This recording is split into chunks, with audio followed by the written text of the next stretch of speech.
You need a great opener, like somehow we're adults. Do. We can record that right some now. kind of like. We can record that right now. Everybody be quiet. Somehow we're adults. Says it's recording. Boom. Welcome back, motherfucking Chef Paul Bonanno. What's There he happening, is. Paul? There I am. Dude, long time no see. It's been how 3 long years? since you? 3 years. Jeez, dude. Dude, that's so crazy to hear because, like, I feel Yeah. like it was yesterday. No, definitely 3 years ago. I actually just re-listened to it probably about a week or two ago. We killed that first time. That was fun. Did we? Yeah, I, we did. it We did was great. it was fun. It was fun We did because great. that had been like 5+ years since we had like sat down and had a conversation. You know what I mean? Yeah. Been a while because That's I mean, what we do. when I was in culinary, it was like my senior year was like, I mean, the most of the day, like the 8-hour day. I was there for at least 7. 14 or 15. Were you class of 14 or 15? 15, class of 15. 15. Yep. Dude, I've been doing this for over a decade. Bro, you were a rookie Insane. whenever I was in culinary, and then look at you now. You're like an Look old at me vet now. now. So Yep.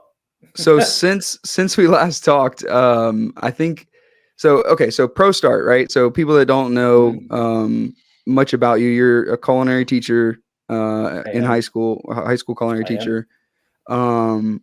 And you do the program called Pro Start. I mean, that's so when I was in culinary in high school, I did Pro Start, and it's a culinary challenge. But if they haven't listened to the last one, they probably, that's the most I'm going to give them right there. But you guys won recently, right? Yeah. We won the whole thing. So not only is it a competition, it is also a curriculum that was developed by the National Restaurant Association.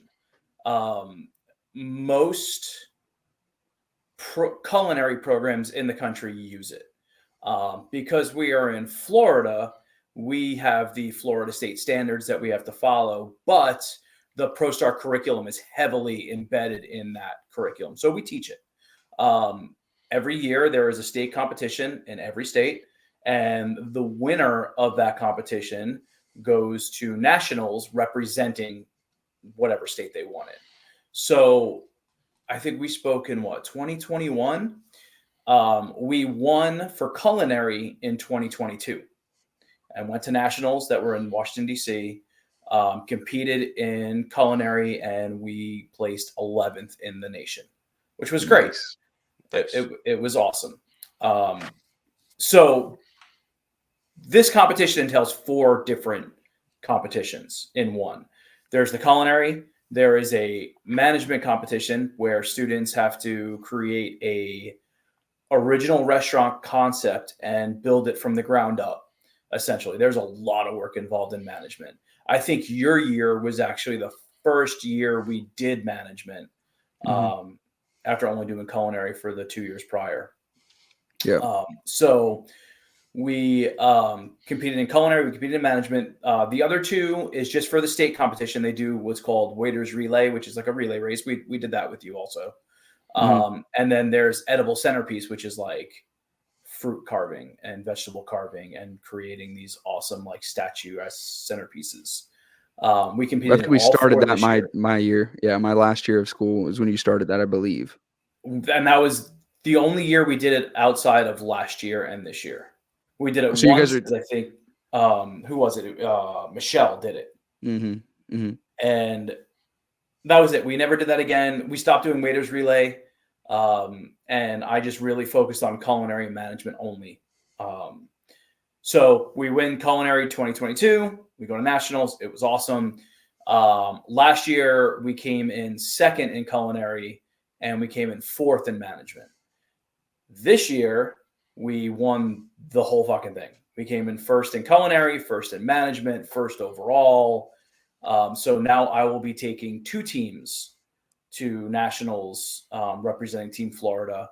And this was my 12th year competing. I've never seen the same school win both categories. It's usually Nice. like one school will win culinary, one school will win management, and then you all go up together and you do your thing.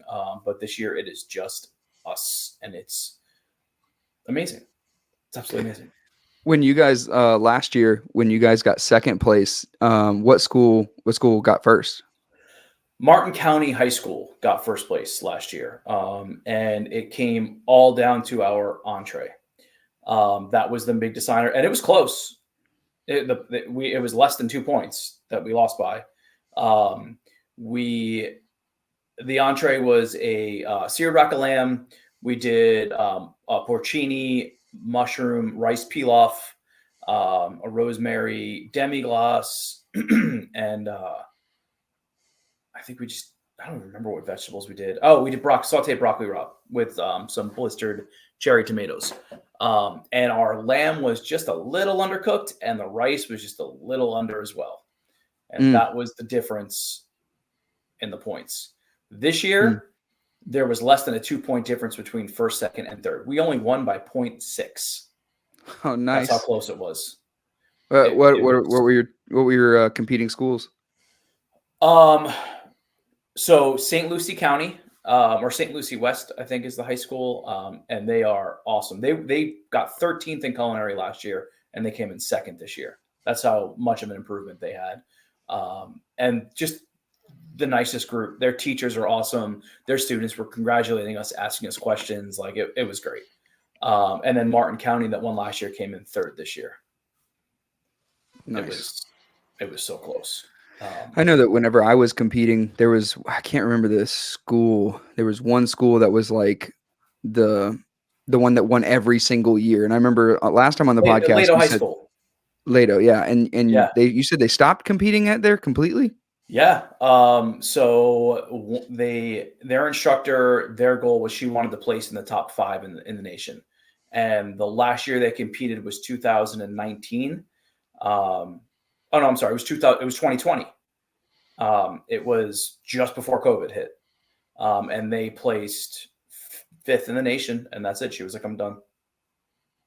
Wow. That was that. Yeah. So no other kids can get, I mean, it was a beneficial program as far as scholarships goes, right? Oh yeah. I mean, first place, you're getting lots and lots of scholarships. Our kids got $10,000 scholarships to a few different culinary schools. Other schools give less. Some give 5, some give 2,500. But no, scholarships are huge. And that's the main reason why we do this, is to get these kids scholarships to go to culinary school after they graduate high school. What's your because, my stance on feelings of culinary school? What's your great if stance it's on free. that still? Yeah. It's it's great if it's free or cheap. Mhm. The industry is definitely changing, and they want the paper. All the big paying companies want the paper. So a lot of schools have 2-year programs. So if there is a kid that really wants to do this, and I know they'll be successful, I'll give them like advice on what 2-year school or vocational school that'll be just under a year to go.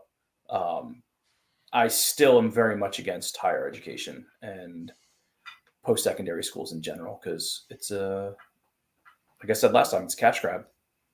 Yeah, from my perspective now, from a different point of view than when I was a kid, my perspective now is like I mean, college in general has just got so overinflated with costs, and what you actually, the benefit versus the cost is just so out of whack now. Like it's so expensive to go to school, to get a degree, to go heavily into debt. And this is just school in general, not just culinary school, but to make like 50, 60 grand a year. I mean, it's just if insane. you can find a job in your field. Like, that's the thing is, like, I saw a statistic that said like it was something like 65% of people are working out of the field that they have a degree in, because there are just no jobs. Yeah. Well, it's not even necessarily there's no jobs. They sign these 18-year-olds up and they go, oh, take out as much money as you want to. And they don't even have a good concept of money yet. And they're like, take all the loans you want to of unbankruptable debt. that you like literally are going to be like we could garnish your social security wages for this payment if you don't make these payments, and you don't even really know what you want to do at 18 you don't even know who you really are, like you're just trying to figure it out, and you don't even know money. It's insane. Oh God, that's sign here. You're like you Right. don't even know what interest rates are, like Yeah, or how a loan works. Exactly. or the difference between like a fixed interest rate or a variable one. Like you don't know Mhm. anything. It's just, oh, this is Right. how I have to get in college, which everybody's forcing me to go to. So yeah, okay, I'll sign right here. And Exactly. It's so normalized. And that's what I hope changes as the generations go. I hope it becomes unnormalized, or like that trade school becomes more normalized, because I mean, dude, like, so I went to school for 2 years to get my associate's degree. And I was like, I'm going just to get a piece of paper. And I don't even know what I want the piece of paper to say on it yet, besides my name. And I don't know what I want to do with my life. Like, this is it as a concept was stupid. So I stopped going to school, got my 2-year degree. And I was like, let's go figure shit out. Yeah. That's what it should be. I mean, I went straight from high school to community college, but I dropped out within a year. I was like, this is stupid. I don't want to be in school right now. I don't even know what I want to do, but I know I like working in restaurants. And I didn't go to culinary school until I was 22 because I just worked and worked and worked and really was like, okay, you know what? Yeah, this is what I want to do. And, the chef that I was working under at the time was like, well, you should go to culinary school because that's the difference of becoming, a sous chef and getting a better paying job within the next few years or waiting a decade. And it was like, okay, that's what I'll do then. But that was a long time. That was over 20 years ago. Food Network had barely existed, So Right. my culinary school, even though I went to one of the top ones in Manhattan, was 20 grand. Which Right. now that's not even, that's like a semester. Like if you're Right. lucky, that's a semester. What year did you graduate culinary school? 2003. 2003. Nice. So 2003, that's probably like, I mean, that same degree probably is 80 grand now. 60 actually. The school I went to, it's 60 grand. I think maybe 65-ish. But yeah, Was that a 2 or a 4-year degree? 2. Nice. It's still not bad though compared to some. Yeah. Compared to some, not bad, but it's in New York City, so you're not Yeah. talking about rent on top of that because right. obviously, Room and board, all that. I think they do have housing now because I did have a student who was looking into going there last year, but even still with housing, it would have been like well over 70. Yeah. It's insane, man. I hate this trap that they put kids in. I feel like if you're gonna make it to where the normal thing in high school is for kids to go to college, I really feel like they should have like a mandatory class, freshman, sophomore, junior, and senior year, on explaining to kids the ramifications of going to college and actually like let kids understand it. But because college has become big business, it's really kind of like, it's just like every other big business. It's gonna operate within the parameters that it's given to do to maximize income. You know what I mean? So they don't want. I remember when I got my student loans, they was like, "Oh, just sign here," and it's so easy. They make it so simple to get them, and it's just insane. And now it's like I'm paying on them for the rest of my life. Yeah, it's crazy. You have no concept. You have no concept of the future and borrowing money. I mean, I literally turned 18, which is when you can legally start borrowing money from, signing into legal contracts. And they're like, "Oh, hey, yeah, sign." Like, "Oh, yeah, everybody does it. It's just normal. It's just normal." Mm-hmm. And you're like, "I don't want to be a weirdo. I want to be normal. Let me just sign these dotted lines. Let me go figure myself out for, 40 grand a year." It's insane. And then you get out of school and like you said, Paul, like the amount of people that have a degree and then you ask them like, and you see what they do for work in comparison to what their degree is. And you're like, "Oh, okay." Like it's so abnormal for people to be using their degree. Like for you have a culinary degree and you're a culinary teacher. Like that's so, like in my mind, that's abnormal to see that. You'll see people with like law degrees that are like, "Oh yeah, I'm a computer analyst now." It's like, what? Oh, but okay. So let's talk about, I went back to school. So I learned a couple years ago that because I'm part of the teachers union, and it's not just teachers, it was like a lot of different professional unions, but it's called Union First. and there was a government program that allowed union members to get up to a bachelor's degree for free. And it was online. Like, obviously, you know, you're not going to like huge, you know, it was done Still through something. like community. Yeah, it was done through Yeah, like, you're not gonna like, be a so, free like, I went Yale to, graduate. Yeah. Yeah. yeah, no, you're not going to Harvard or Yale. But I mean, they were accredited universities, right? So I was like, okay, this is when I was kind of thinking like, what's my next step going to be? Am I gonna work in the classroom and be a classroom teacher until I retire, you know, 20 years from now? Or, you know, maybe do I want to go into administration? You know, and then I saw what the administrators did, and I looked at their pay scales, and I'm like, okay, well, no. They work restaurant hours. I mean, our administrators are at every sporting, any after, like, they're there all the time.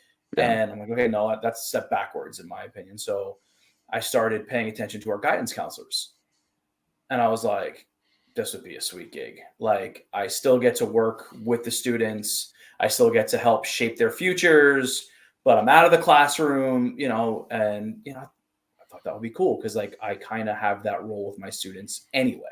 Mm-hmm. So I was like, all right, well, what do I need to be a guidance counselor? Well, you now need a master's degree in school counseling to be a guidance counselor.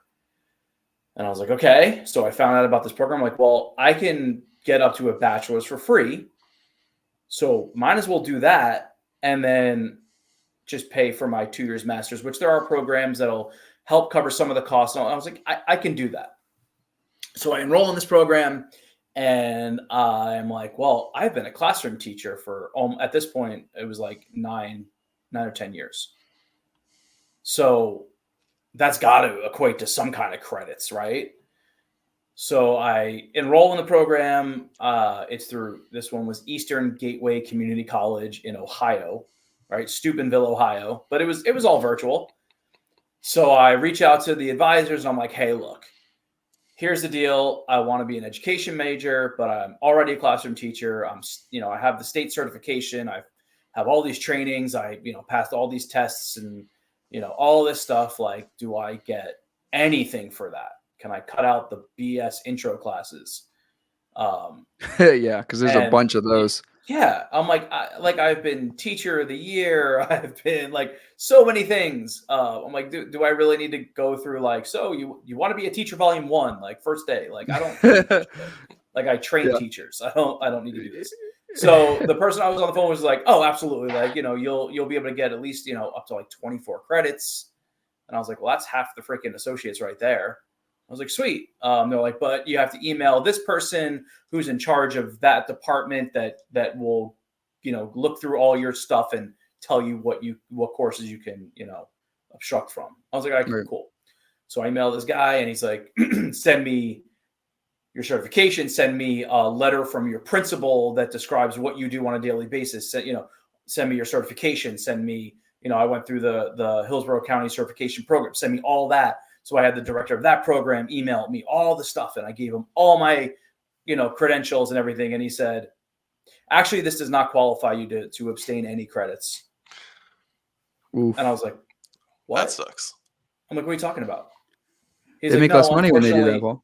Exactly. Uh-huh. Government's paying for it. So no, we're going to milk you for everything we can get out of the government. Oh yeah. You're not paying for it. Why do you care? And I'm like, blown away by this. You got to do. Exactly. I'm like, what? So then I got all pissed off, and I started. I'm like, I thought you were a huge fan of the government. Yeah. Yeah. So I was like, you know what? Fuck it. I was like, I'm just going to change my major. Like, why am I going to take all of these classes for a job I already have? Like, this is stupid. So then I started thinking like, well, maybe I should just do something in like business finance or something, or, some sort of management thing, because I know that stuff really well anyway. And at least if for some reason I decide to leave education, I have a plan B. Mm-hmm. Like, none of this stuff matters. I can still go get my master's in school counseling. I just need to get your bachelor's. Exactly. Yeah. So I switched to that. And after the one semester of that, I'm like, this is fucking stupid. Like, I didn't want part of it. So I went back to education, and I started doing all that. And I had about 1.5 years under my belt. I think I only had like because I was doing it really slow at first. I was taking like one class a semester because I was still working and still doing everything I do. And then I was like, this is actually pretty easy because it's all done online. It's all Canvas modules. It's all super stupidly easy. So I was like, okay, well, I'll take 3 classes a semester now. Over the summer, they split them up into, you can either do intensive 8-week classes or you can do slower, like 16 weeks. So I was like, well, I'm just going to start doing all the 8-week classes because I can bang the shit out really easily. And I did, and I got almost done. And then all of a sudden, the Supreme Court ruled that the government can not only not cover student loan debt, but they can also not pay for people to go to college. And overnight, the program went away. And as much as the colleges tried to fight it, the Supreme Court ruled on it. And then, obviously there was a lot of people in this program. So emails started going out and they're like, we will give you a discounted rate. We're so sorry. And I'm like, I'm not paying. No. Anything. Unless the discount's free. Exactly. Yeah. And it was like, oh, we'll discount you to like $1,000 a credit or some shit like that. And I was like, this was last year. So I'm like, I am 42 years old. I am not about to take out student fucking loans now to get a master's degree that I won't finish till I'm like 48. To maybe get a slight pay raise if you decide to do it. Yeah. To work for 10 more years and then pay student loans, but no. And I'm already doing the job. Like, yeah, it's crazy. Like, what the fuck? So I really hope that this generation, I really hope this generation just views college differently. And like, it's one of those things where there's a meme that was going around, Paul. Have you seen? I don't know if you've seen this one or not. It was like, if you don't want student loan debt and you don't want to go to college, what you can do to make sure you like to get a good job is just lie. Just say that you have a degree when you don't. And I'm kind of like, no one's ever checked my. That is a time-honored tradition, my dude. So when I was doing my internship at Felidia Restaurant, one of the top Italian restaurants in New York City, one of the sous chefs there, this dude was young. I was at this point 23 and he was maybe 26. And, we were just all talking and I'm like, how are you a sous chef right now? Because he had just graduated culinary school like a year earlier. I'm like, how? And he's like, he looked me dead in the face. He goes, I fucking lied on my application. I was like, what? He's like, yeah. He's like, I knew I'd figure it out. And he's like, but I just fucking lied. And nobody checks on it. And he's right. No, he's every single person I've ever interviewed, and I've interviewed a lot of people for a lot of different jobs, I've never called references. No. You take their word for it. I mean, when I was a kid, we used to just use each other for references. And just say, this is Paul Bonanno, my direct supervisor. And just give the heads up, like, hey, if you get a phone call from a weird number, like, this is your job, but nobody ever fucking did that. No. Nobody calls. They don't care. And like, there's 2 sides of me on that coin, right? There's that's a great idea. And then the other part is like, can I bring myself to do that? I don't know. Yes, you can. Why not? Yeah, right. What is the worst that's going to happen? You fail and you get fired. Okay, at least you tried. Or you cut through all the red tape bullshit because it doesn't matter. Who cares if you went to school for 4 years and got a bachelor's degree? Does that mean you're a good worker? No. Does that mean that you can pick up on new concepts? No. Does that mean you're trainable? No. All that means is you're really good at conforming to what people ask you to do, and that's it. That doesn't mean you're paying, and signing that dotted line for student loans so you can pay you're for a it. Fucking sucker. I don't remember shit from my school. I tell my kids that all the time. What my first day of school, I sit down with all my students and I say, look, I do my whole thing, and I probably did this for your class too. I say, okay, how many people are here because they signed up for this class? And a bunch of hands will go up, but not all of them. And then I'll be like, all right, how many people are here because you think you just get to eat food all the time? You don't have to do any work. A couple hands go up. Yeah. Okay. How many people are here because guidance just put you here because you need a class? A couple hands go up. And I tell them, well, this is a cooking class. This is what it's all about. We're going to do a lot of cooking. You're going to learn about restaurants and hospitality. But most importantly, this is a career class.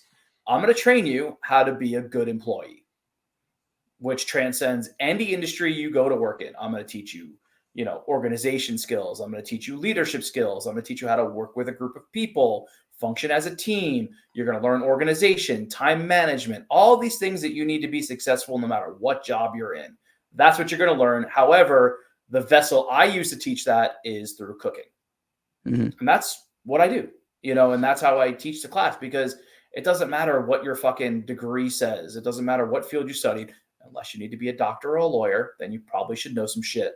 But like any other profession you do, it doesn't matter. It's 90% of how smart you are and how adaptable you are, and 10%, what you might tenacity, how much you're willing to keep getting knocked down and keep standing back up and going, all right, I'm gonna fucking figure it out. That's 100%. So who cares? Lie on your fucking application, lie on your resumes. It doesn't matter.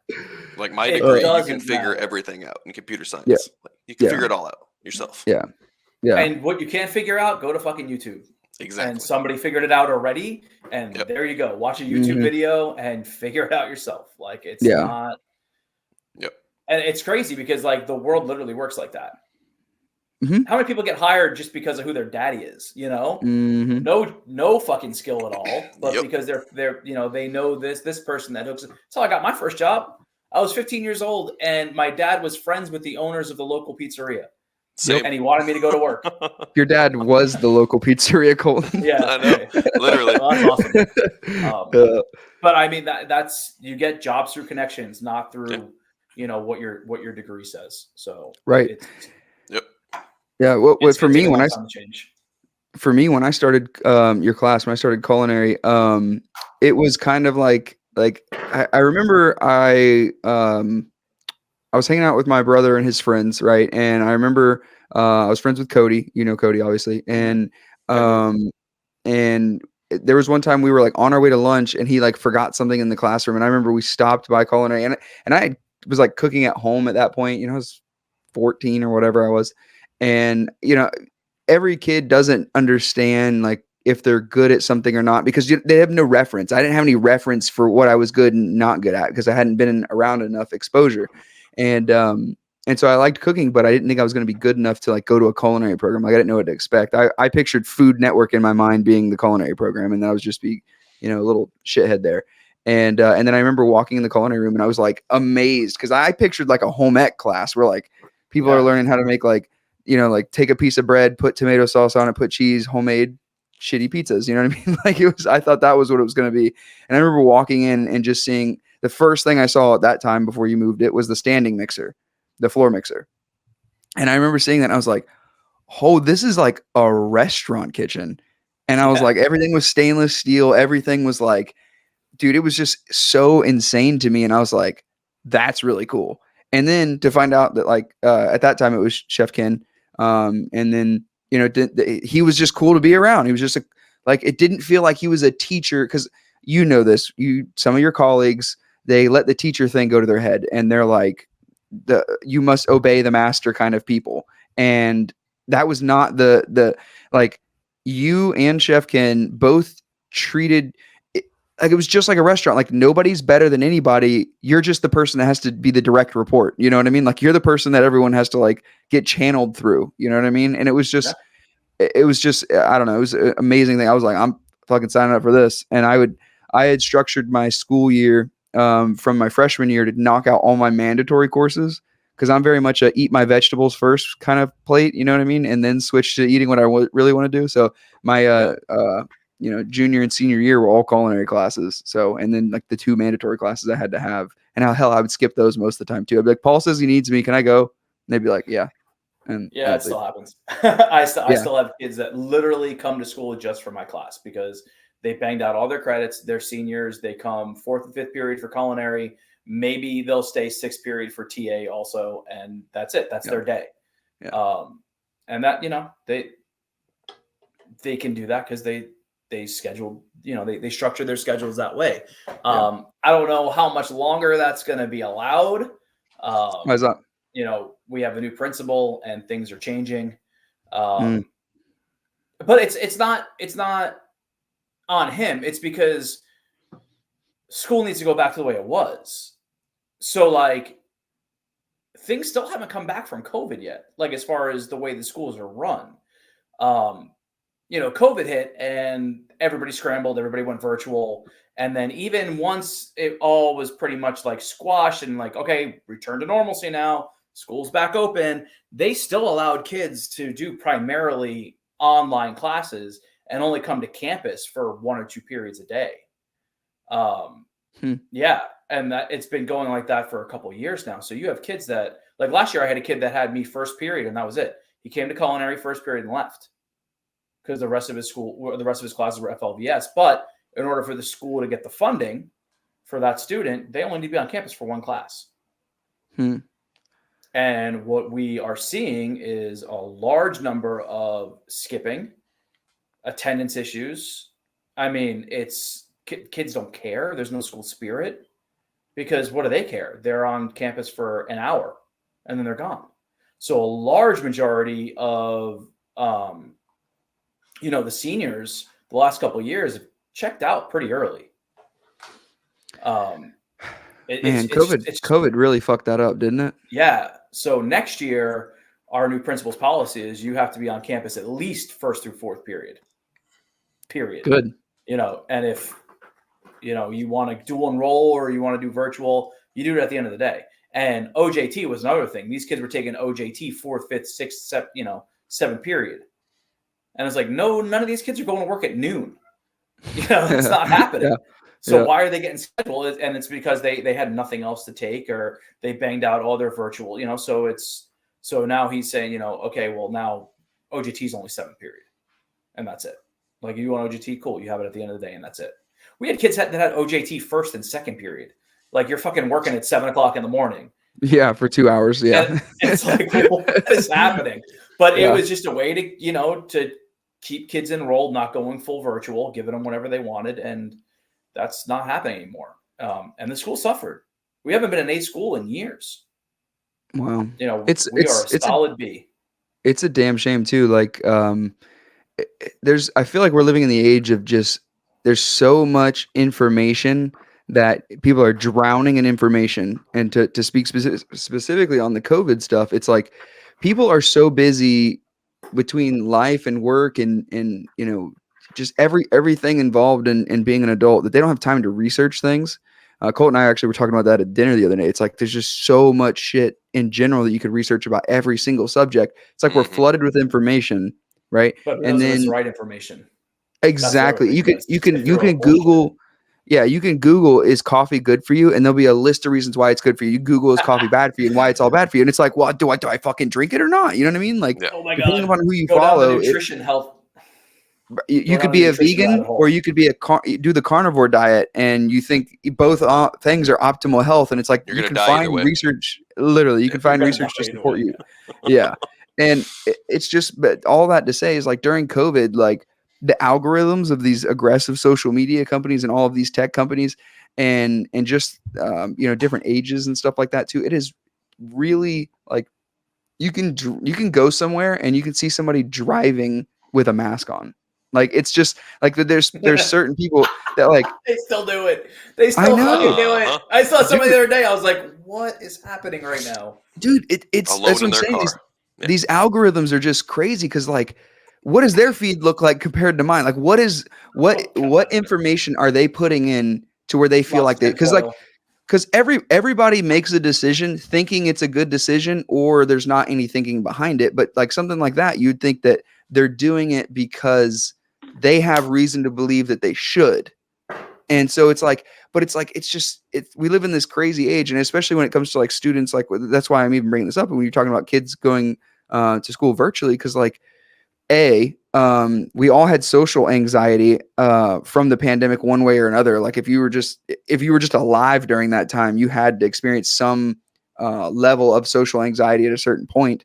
And the formative years of your life, could you imagine if you were in school having to go through something like that? Like I can't think that I would turn out much different and still want to like not be around a bunch of people. If you give me an inch and try and take that inch back, like, fuck you, I don't need to be here. Why do I need to be here?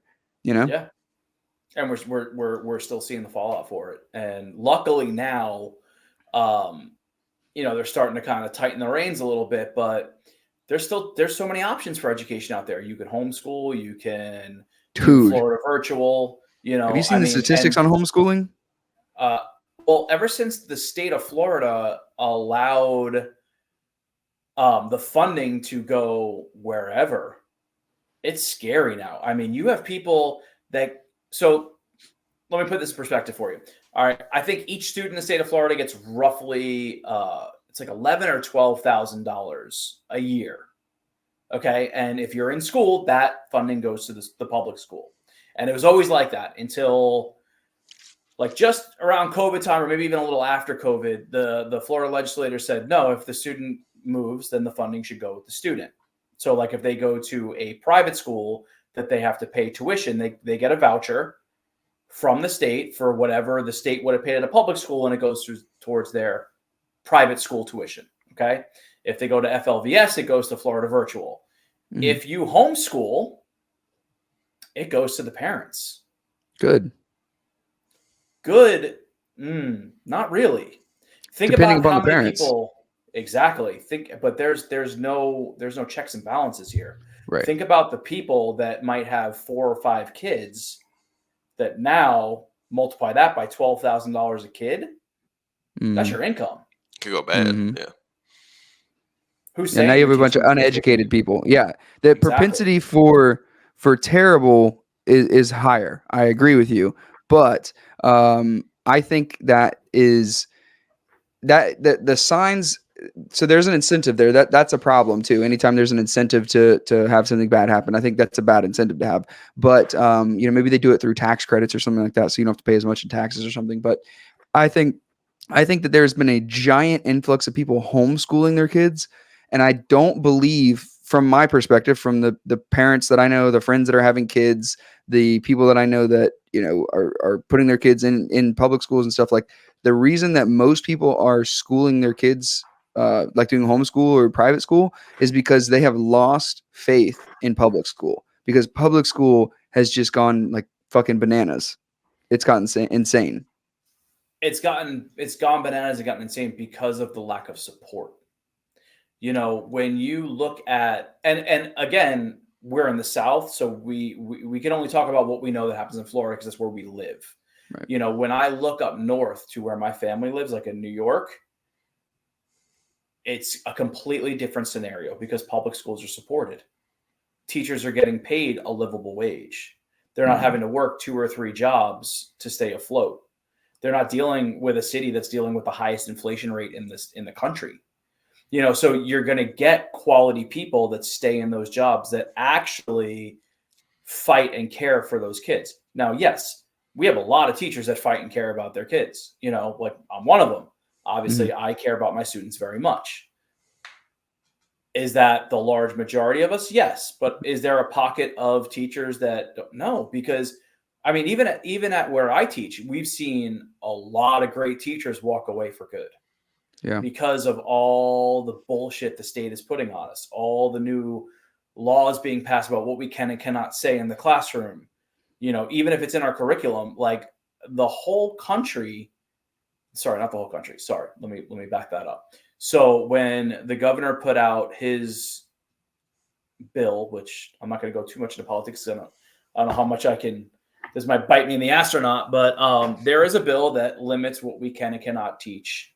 And part of that was part of the curriculum. And because it is now illegal in the state of Florida to teach it, it had to be pulled, and we Really? cannot offer those classes anymore. Now, so now in the state of Florida, the people that accredit AP classes said, if you don't teach this, we're not accrediting any AP student that comes from your state. And now the class is gone. That's a terrible one to get rid of. Yep. That makes no sense to me. Why would they get rid of that? Because there's stuff we are no longer allowed to speak about in the classroom that was part of that curriculum.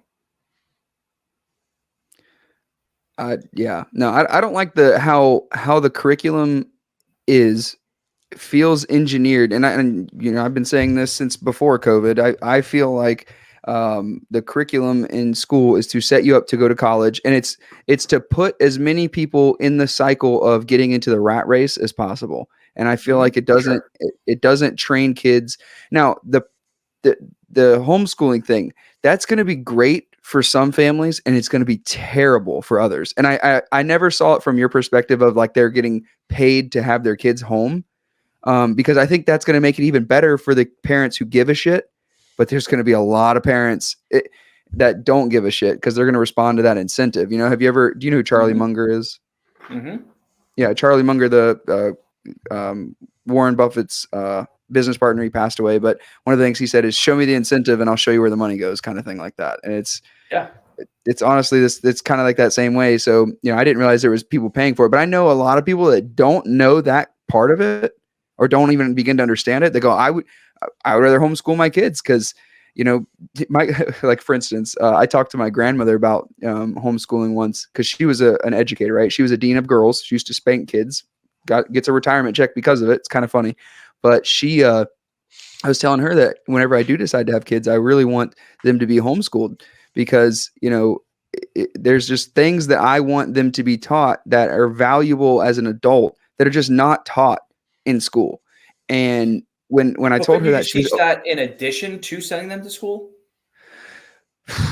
you could say that, but then you can't do other things because there's this thing where like if you get home from work at 5, 6 o'clock, you have like 3 to 4 hours for them to do homework, for them to go to any extracurricular activities that they might have, and for you to have dinner. Like there's just not enough time to do everything that you should be doing and have two incomes on top. It's just like there's just not enough time to do all of those things. And I feel like the majority, and this is just from my perspective, because I went there and took these classes, majority of the stuff that I learned, I would probably say from like 8th grade through senior year was bullshit. Most of it was not necessary. It didn't do anything besides like make sure that we were in a spot, checked in every day, and just going through the motions of doing something. It teaches you 1000%.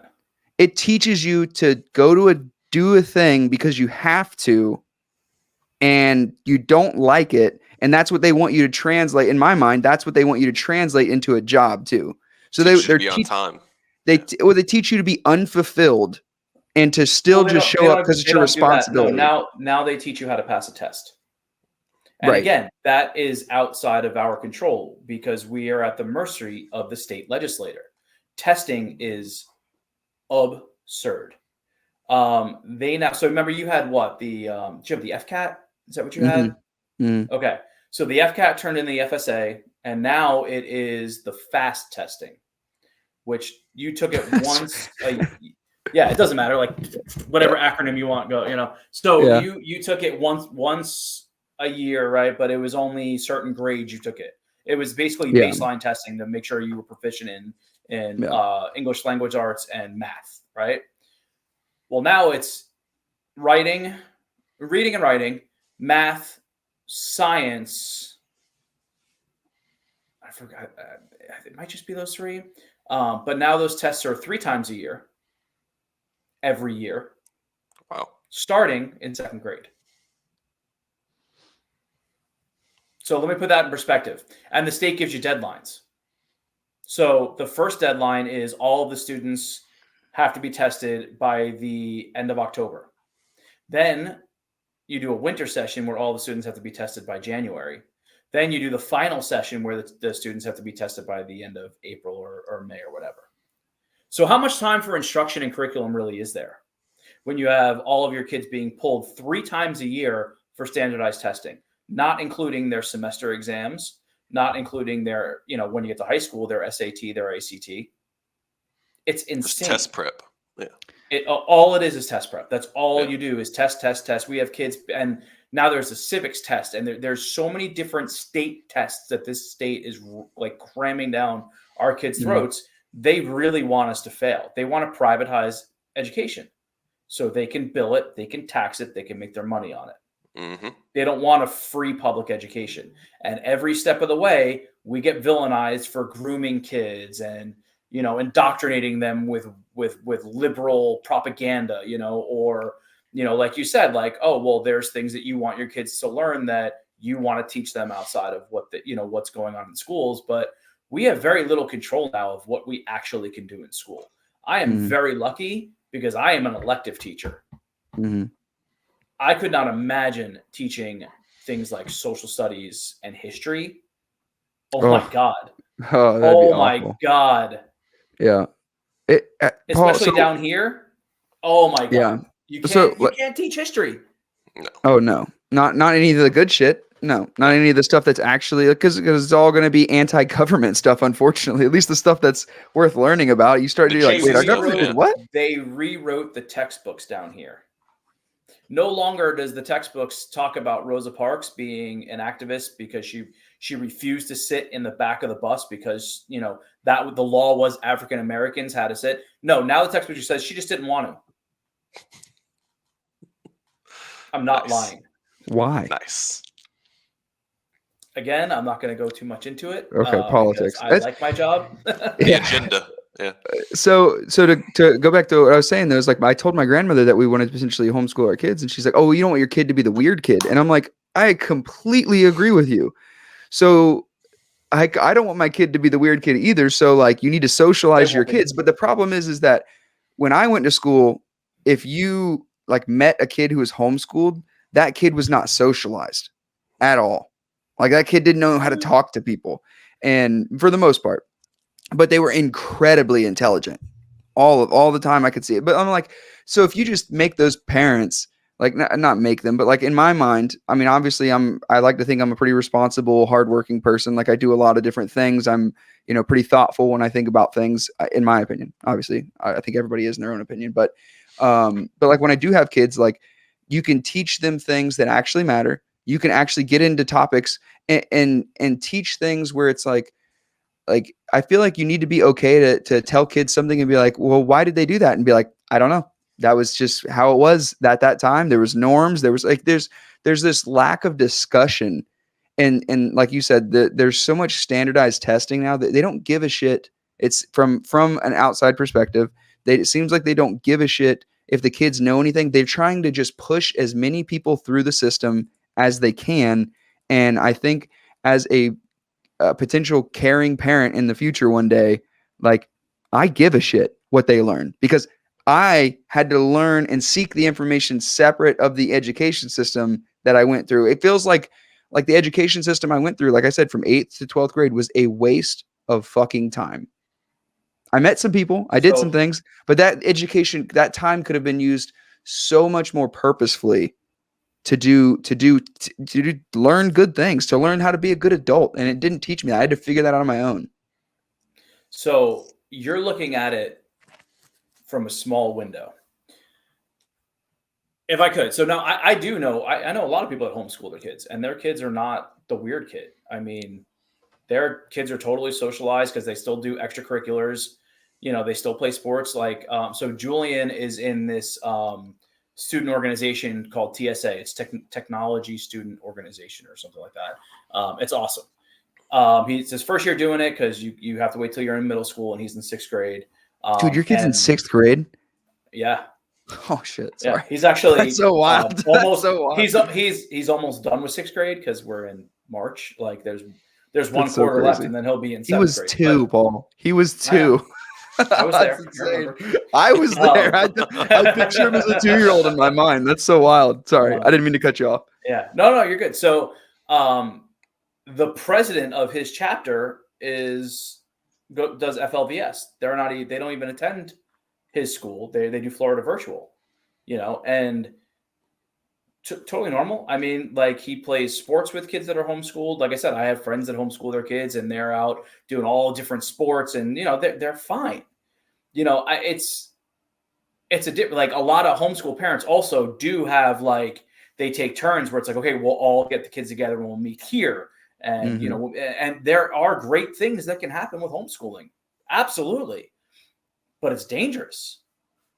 Because you're talking about it from your perspective of what you would do, which would be the right thing. Right. A lot of people would not.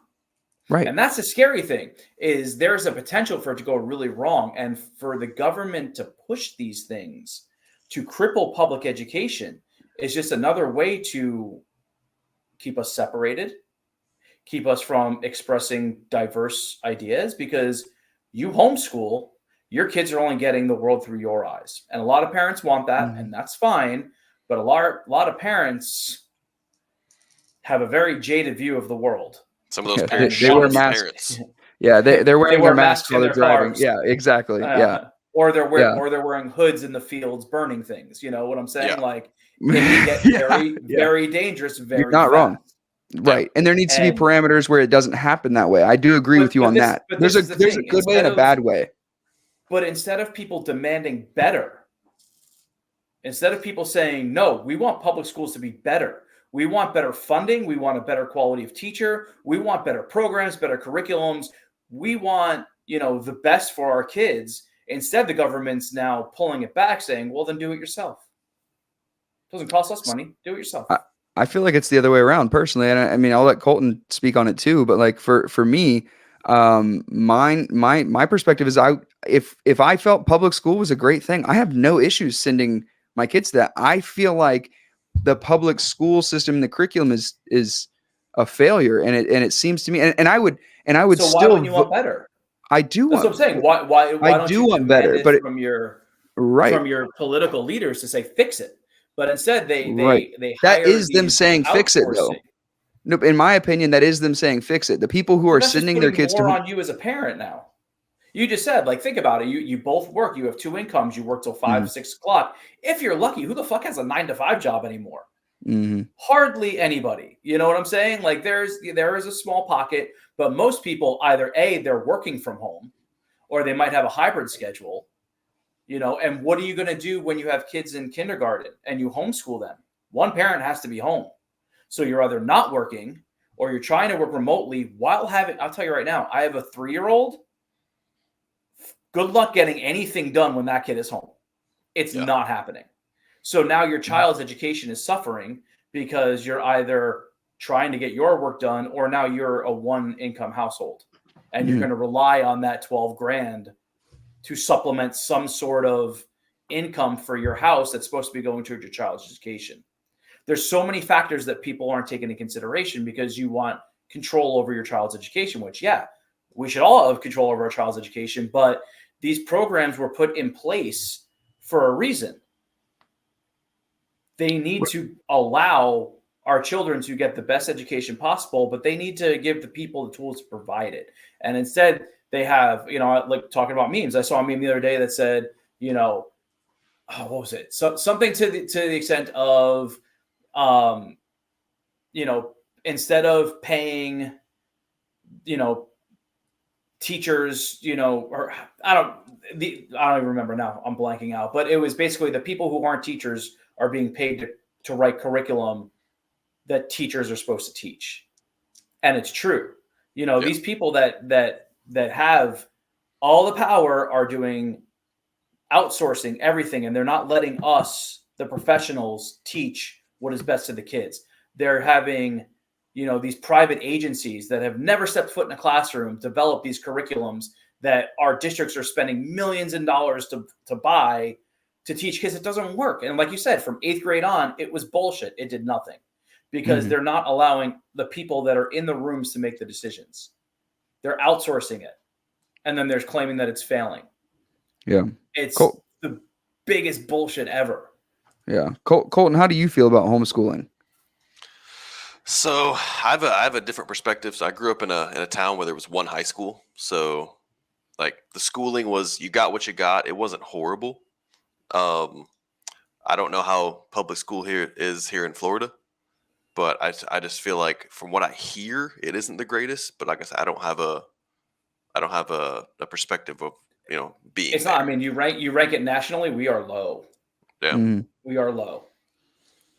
But then again, you look at charter schools. Charter schools pop up all over the place, and even though charter schools most of them are free. And they're run outside. They're under the umbrella of the public school system. They get the funding, but they're not controlled by the public school system. And they don't have to do all the standardized testing. That's why people praise public or private schools and charter schools, but they are not held to the same restrictions that public schools are. They don't have standardized testing like we do. They're not held to, have, benchmarks in, reading, writing. They don't even have to have certified teachers. you can hire anybody. So, they might be praised that it's more free in education, but it's because they're allowed to run outside of the realm that public schools have to run because it is controlled by the state and by the federal government. If they Yeah. took the regulations away from public schools that these charter schools don't have to follow, we'd thrive. Yeah. If And we that's, had complete autonomy over it. But that's the thing is people want to so quickly to, well, I'm going to homeschool or I'm going to do this or I'm going to do something outside of the public school system because it's failing. It's because everybody's letting it fail around them because they are so quick to jump on the next thing, instead of, again, our tax dollars fund public education. Make the people making the decisions spend your money more wisely. Yeah. And that's what's not happening. So I think that's the reason that people are choosing to homeschool. That is them telling the government, because I mean, what you do with your time and your money is how you. I mean, that's you can vote more that way than an actual vote, right? So like how you spend your money is how you vote, right? So like I really feel like people are going, I'm not going to waste my time, energy, money to send my kid to a school where they're going to like have all of these restrictions where the teachers can't teach. You have some unmotivated, underpaid person paying there, and it's like until I feel like the reason that homeschooling has gone up so much, separate of the tax credit thing you were mentioning earlier, or not the tax credit, the funding issue thing you were telling me, is this that I think that people are going, that they're saying, I'm not going to continue to stand for how you guys are running this right now. And I think that is where that giant increase in homeschooling is going. And I'm just speaking on that because I know a lot of friends and relatives and stuff like that are deciding to homeschool their kids because they think that the level of education and the way the system is set up around education, at least in this state, is just, it needs to be fixed and it needs an overhaul. And most people But don't that have the won't time. fix it. Why? That's what I'm Well, saying. That's what the state wants. right, but in the same thing, saying that like you want where time and money and energy pour to go fight those battles and to go picket stand there with a sign saying like, hey, we need to change our school system. It's like what other avenue do they have? What other route do they have to try and change that system that they believe is so deeply corrupted? See, but the thing is that by pulling your kids from public school, you're not fighting the system. You're doing what they want. They want education privatized. And you watch what happens.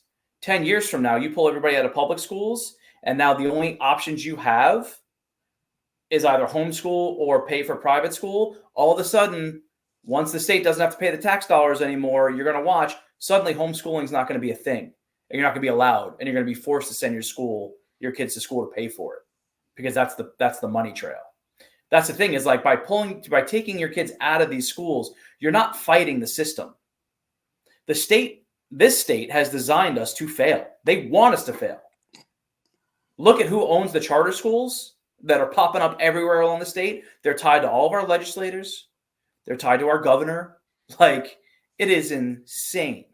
The speaker, well, the ex-speaker of that was our education secretary, his family, his wife, owned the largest charter school company in this state while he was the speaker of education.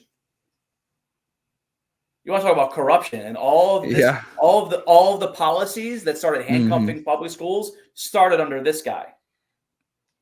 It's not surprising. Not surprising at all. And what's happening? Like you said, people are getting fed up and they're pulling their kids out. But the state's not going, oh my God, we're losing kids in public schools. What do we do? They're going, good. Open another charter school, open another private school, open another whatever. Pay. Oh, we'll give you vouchers. We'll give you vouchers. Because a voucher is just what it is. Okay, we're going to give you $12,000 for the student. That's all they have to pay out. Unlike public schools where they have to now keep paying, whatever they pay for funding. It's more than that because they have other things they have to fund. So how do we fix it, Paul? If I knew, bro, I would. I have no idea how you fix it. You have to do something though. Yeah. Like, if we knew how to fix it, we'd be on the right track. I mean, I don't think the state wants to fix it. And unfortunately, I mean, it's just the way it is. It's in this state. There's too much of a culture war going on in this state for people to pay attention to where the roots of all the problems are coming from. Yeah. And that's the unfortunate reality. is that people are too busy fighting liberal versus conservative versus, whatever is going on. It leaves no room for everybody to unite under one banner to be like, hey, we want better for our kids. We want better for our tax dollars. We want better for our living conditions because this state is now unaffordable. Yeah. There's been a giant increase, like at least from my perspective, of people who just don't they want nothing to do with the government because the government seems to have been failing the taxpayers. And it's insane when, like, regardless of political party, most people believe that the government coming to help something is never a good thing, or at least it's not becoming a good thing because it's been so because hijacked. our country's broken. No, the country's Yeah. broken. We're owned by the corporations. 100% broken. The American dream does not exist at all. But the issue is you have the old school people yelling at you to, just shut up and work. And the younger people being like, I don't want to, and that's where we're at right now. They're like, for what? Yeah. Like you're 80 years old and you're still a greeter at Walmart because you can't afford not to work and you're yelling at me to work harder. Mm-hmm. Like, it's sad. Christy and I were having this conversation before because, it's like we need, it's time to take the kids to the dentist. We basic medical costs, and like we're looking at pricing and we're looking at everything. And I just looked at her and I said, because we almost started arguing about it because, the pressure's on us. Like, you have to take your kid, to the doctor every, 6 months for the checkup or every year for the checkup. And then, if they're sick, well, sorry, insurance only covers wellness visits, not sick visits. That's going to cost a copay.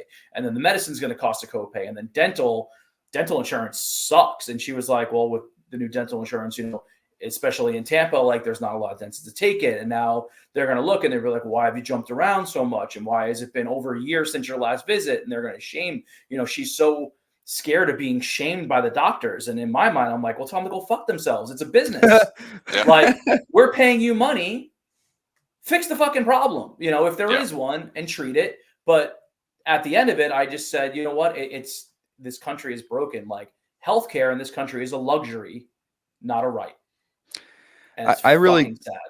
I think the problem too is you have, politically speaking, you have a lot of people who are either they lean more towards like socialist or they lean more towards capitalist, right? And I feel like the problem is that neither side will take a look inside of what they believe and realize there's pitfalls of both. And like for instance, like I would say I lean more towards the side of capitalism, but to not look at that and go, there's definitely fucking issues with capitalism.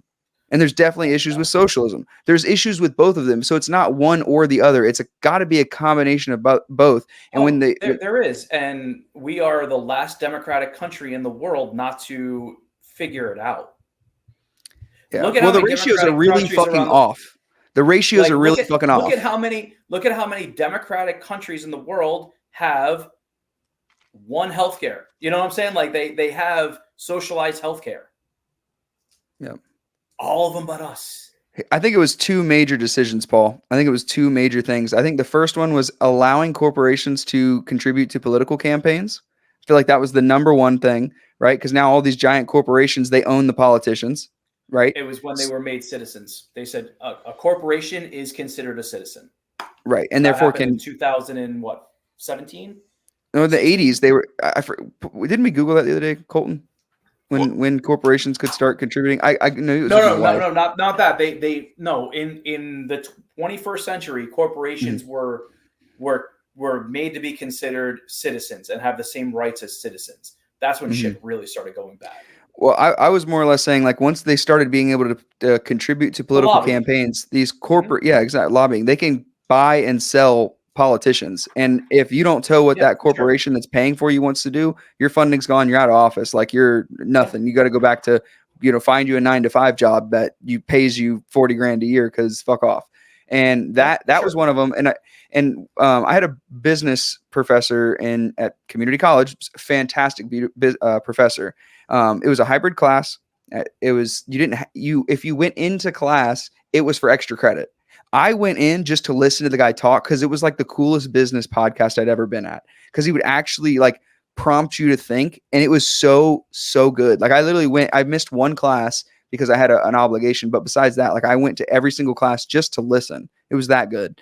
And one of the questions he prompted us with is, "What's the job of the federal government?" Right? And when I thought about that, what's the job of the federal government? Everyone just starts like I mean, it's a great question to ask. Because how many people fucking ask it? What's the job of the federal government? And you're like, I don't know, to regulate the citizen? Like, well, I don't know. And he was like, in reality, it should be about two things: to operate the military and to make sure monopolies can't exist. And the problem is that second one, the monopolies can't exist, it does not happen. Monopolies exist today, all the time. Mm-hmm. And those ones are the ones that run the fucking country. Yeah. I mean, quick fixes for that: term limits for every elected official. And I mean, look at what we're dealing with now in office and what we dealt with before in office. My personal opinion, if you are of retirement age or older, you should not be allowed to hold public office. Preach. You must have listened to my podcast where I said that. I've literally said that on podcasts before. No, really? I said, if you're old enough to collect Social Security income, if you are old enough to collect your Social Security benefits, you should not be allowed to be president. Because I said on a previous podcast with my buddy Rob Young, I said that, or maybe it was him, I believe, but I was like, the minimum age for being president is like 35. But where did they come up with that number? Yeah, where did they fucking come up with that number? They just pulled it out of a fucking hat, right? And I'm like, so they can do that with the minimum age, but there's no maximum age? That makes no sense. If you would want, in my mind, if you want someone who's got everyone's interests in mind, it's somebody who's in the middle realm, because their life is going to be surrounded by some old people. It's going to have some young people in it, and it's going to have people their age. Old people can just be around old people. Young people can just be around young people for the most part. Obviously they have parents, right? Mm-hmm. But I'm saying like you have to, like, the middle age, I feel like there should be a maximum age and there should be a minimum age. And then I feel like that's a huge step towards it. But until they start taking the funding out of these things, I don't think we're going to see improvements for a long time, because the funding issues. Yeah, it's never going to happen. Because you're not going to have it happen. Why do people really run for office? Do you really think they give a shit to make their small town better? No. They run for office to get rich. Yeah, power, and where the power comes the money. Yeah, that's it. That's all I do. Because Paul, who would you say runs this country? Who has the most power in this country? The corporations. But no, I want one. Yeah, it's mostly the corporations. But yeah, it's whoever owns the corporation that controls the most amount of money. You know what I mean? It's whatever corporation. You can go down a million different conspiracies that tie it all to, like, what is it, like Blackstone, or like, you watch all that's like, BlackRock, Rockefellers, the Rothschilds, all them. Yeah. Mm-hmm. I mean, and that's but again, it shouldn't matter.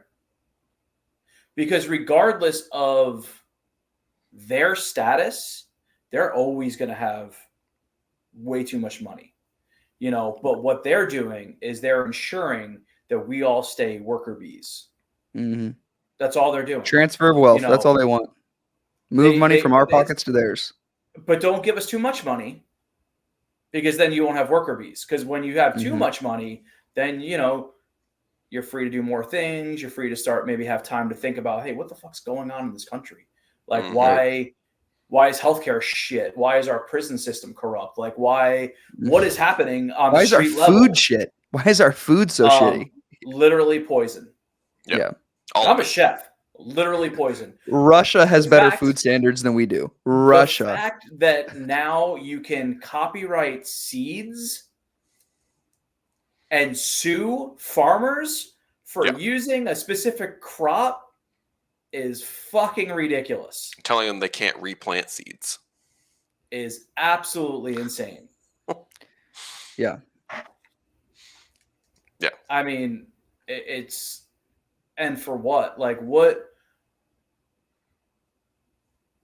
has happened to bring us here?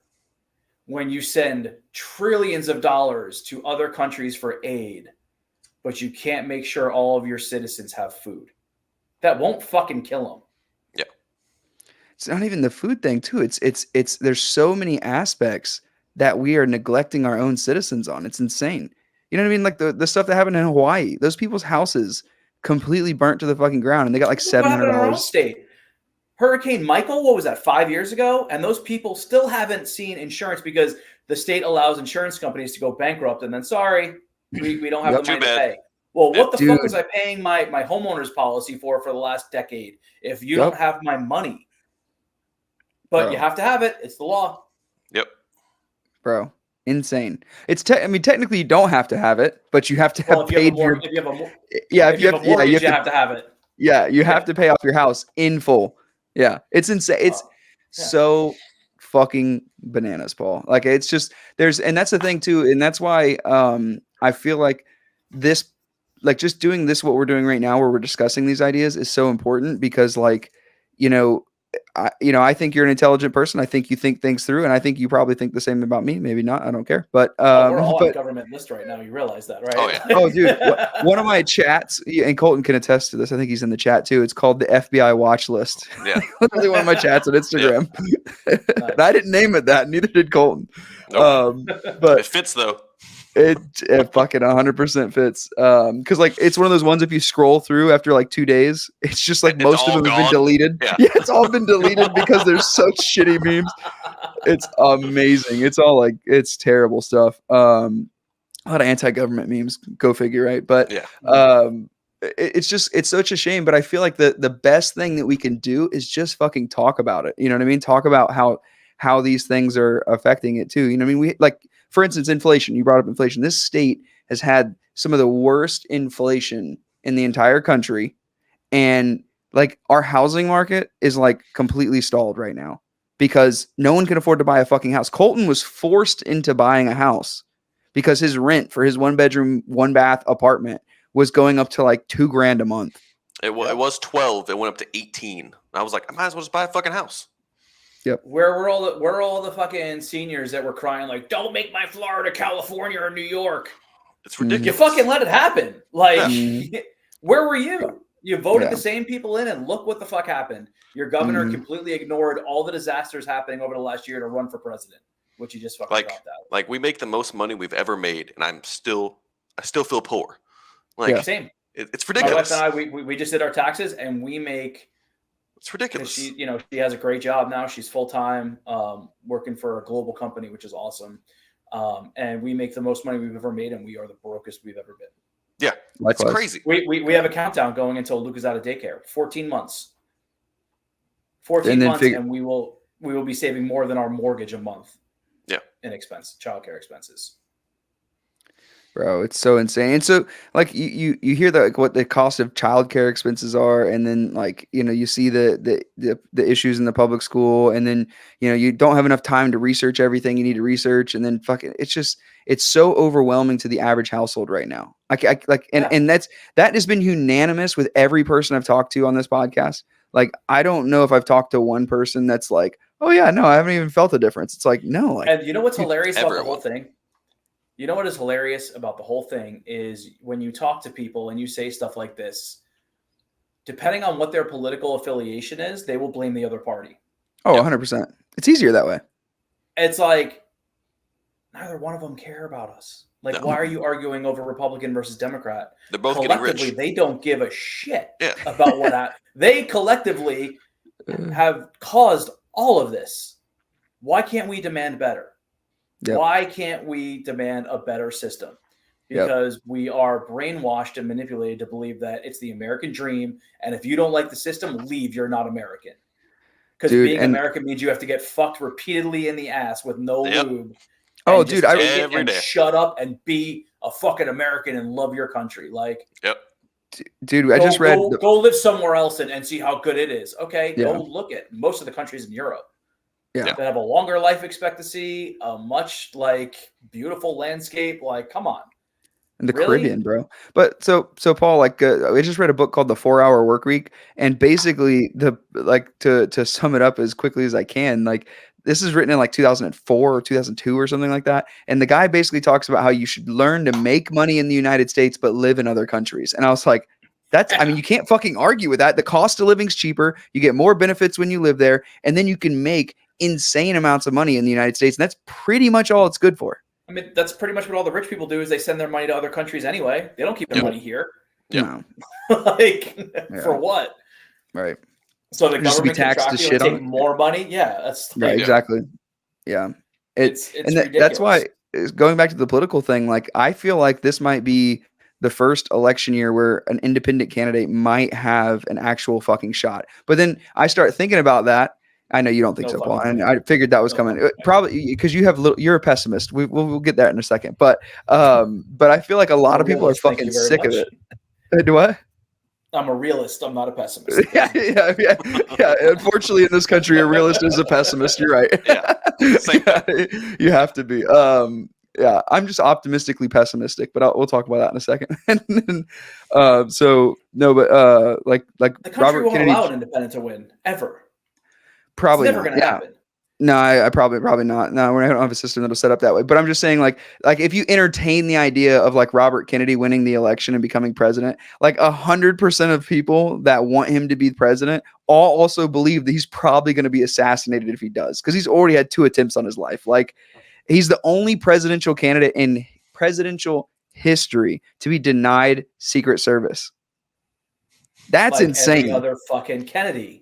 Like, Yeah, think about literally, it. his dad was Anytime killed. any Kennedy has Yep. grown to power, they've been assassinated. Yep. Because well, They who knows unite why, people, but- unfortunately, and they don't want that. That's not what the system and they wants. know a lot. I mean, you know how the Kennedys made their money, right? The mafia. Yeah, Your uncles. They were bootleggers during Prohibition. Yeah. They had ties in Canada, and they used to run rum. Yeah. That's part. I mean, it's one of the conspiracies on why his uncle was killed, JFK. So part of it, It's a lot. because But, they got him I elected mean, and stuff. But this country is designed to keep the 2-party system in power because really, it's all bullshit. There's not 2 parties. It doesn't matter if you're Republican or Democrat. Like it all sucks. One person It's controls all them all. it's all designed to keep us just going to work every day. It's like George Carlin said it the best. Like have you ever heard George Carlin when he talked about the class system in America? Mm-hmm. I believe so. The rich people hold all of the power and all of the money. The poor people the middle class do all of the work, keep a little bit of the money. The poor people are there just to scare the shit out of the middle class to keep them going to work. yeah. Dude, it's I mean, he said that 30 years ago, and it's still true.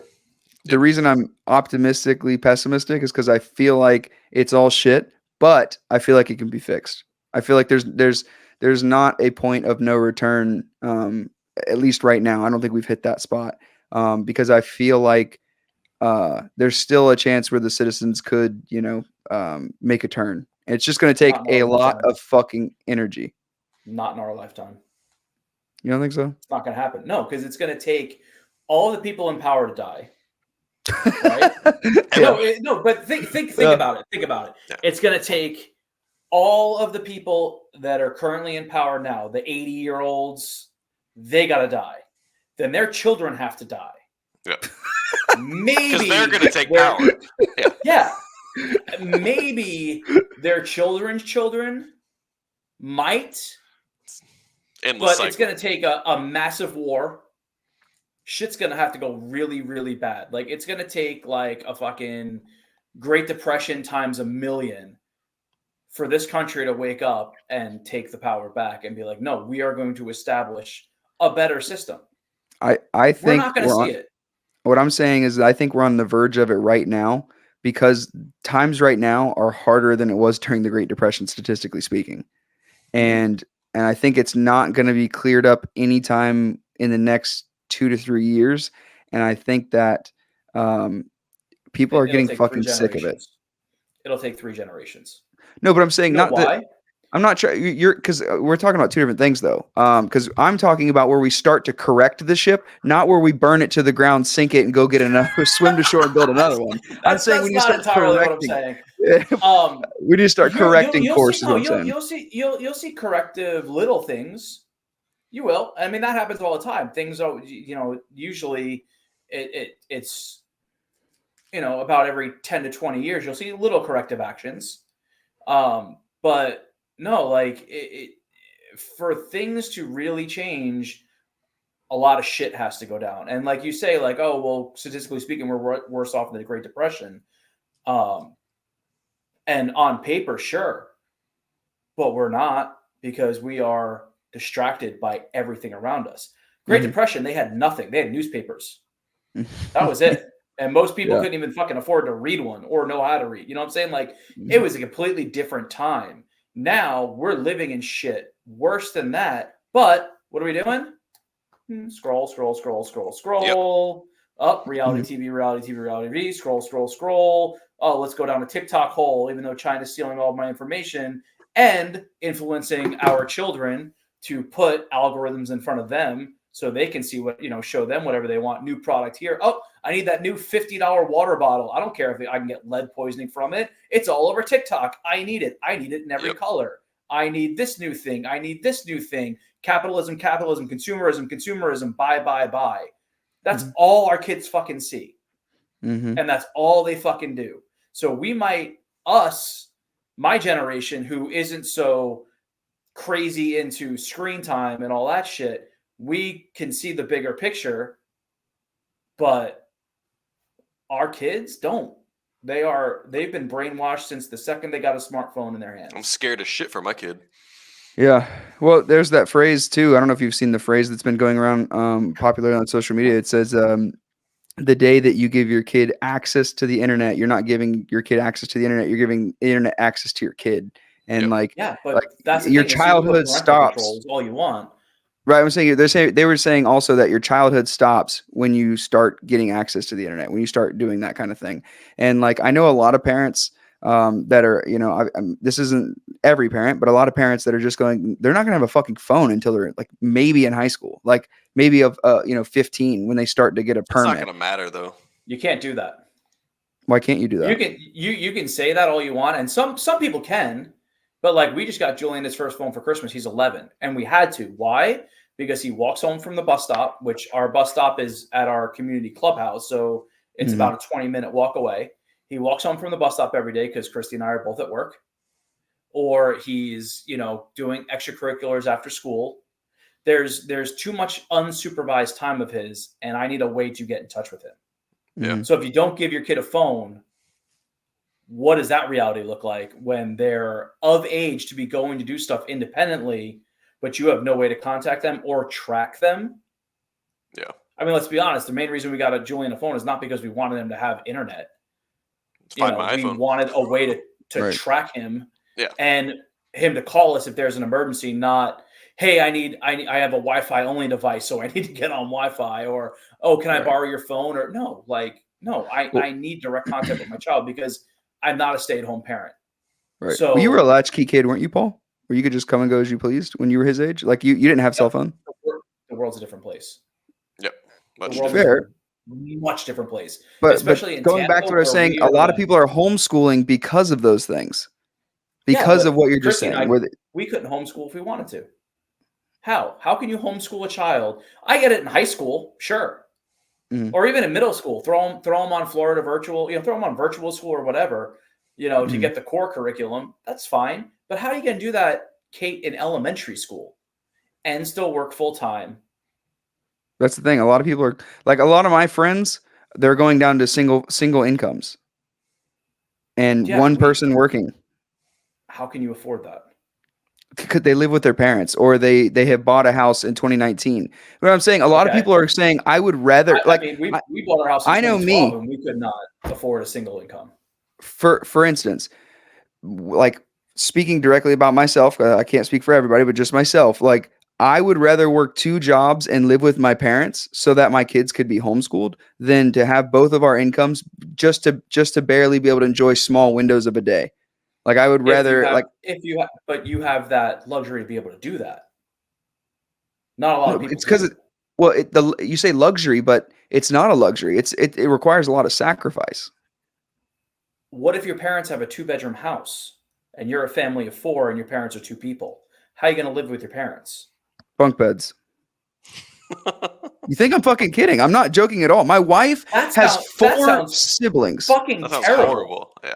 That sounds absolutely fucking terrible.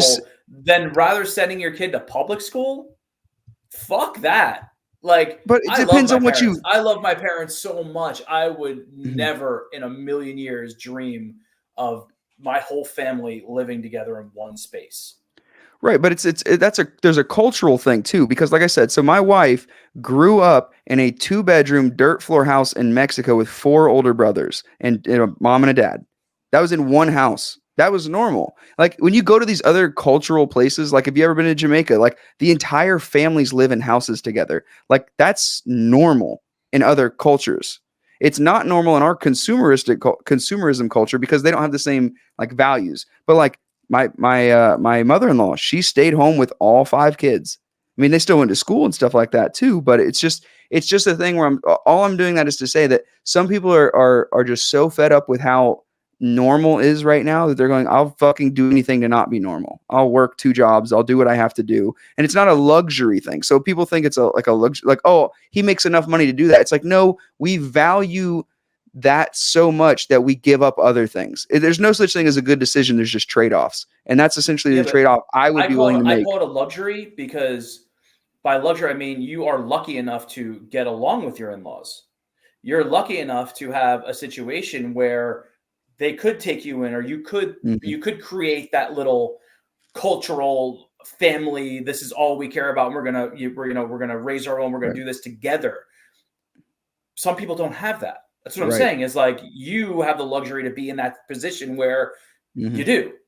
Like, imagine if you didn't get along with your in-laws and all of a sudden your spouse was like, we're living with them because I'm not sending my kid to school. You'd be like, fuck that.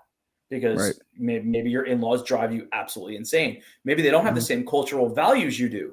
Maybe you have in-laws that are completely racist, or they don't, what I'm saying? Like, there's so many factors. Or maybe you just have parents that just drive you insane because they're always up your ass and they still treat you like a child. Like, there's so many different factors here that while it is the norm in other countries because that's just what they were, that's not the norm in this country. And it hasn't been since the 1800s. It's starting to move that way because housing is insane. Yeah, it's insane here. There are places in the country where you can still go afford houses, but again, that bubble's going to burst, and a lot of shit's going to tank real soon. At least in Florida. Yeah. Well, in Florida, it's going to take a long time, but like the housing market in Florida is for sure going down. It's stalling, but it's not. I mean, my house is still worth 3 times what I paid for it. And I bought my house. We can discuss that further if you'd like to, but the prices are definitely coming down in Florida.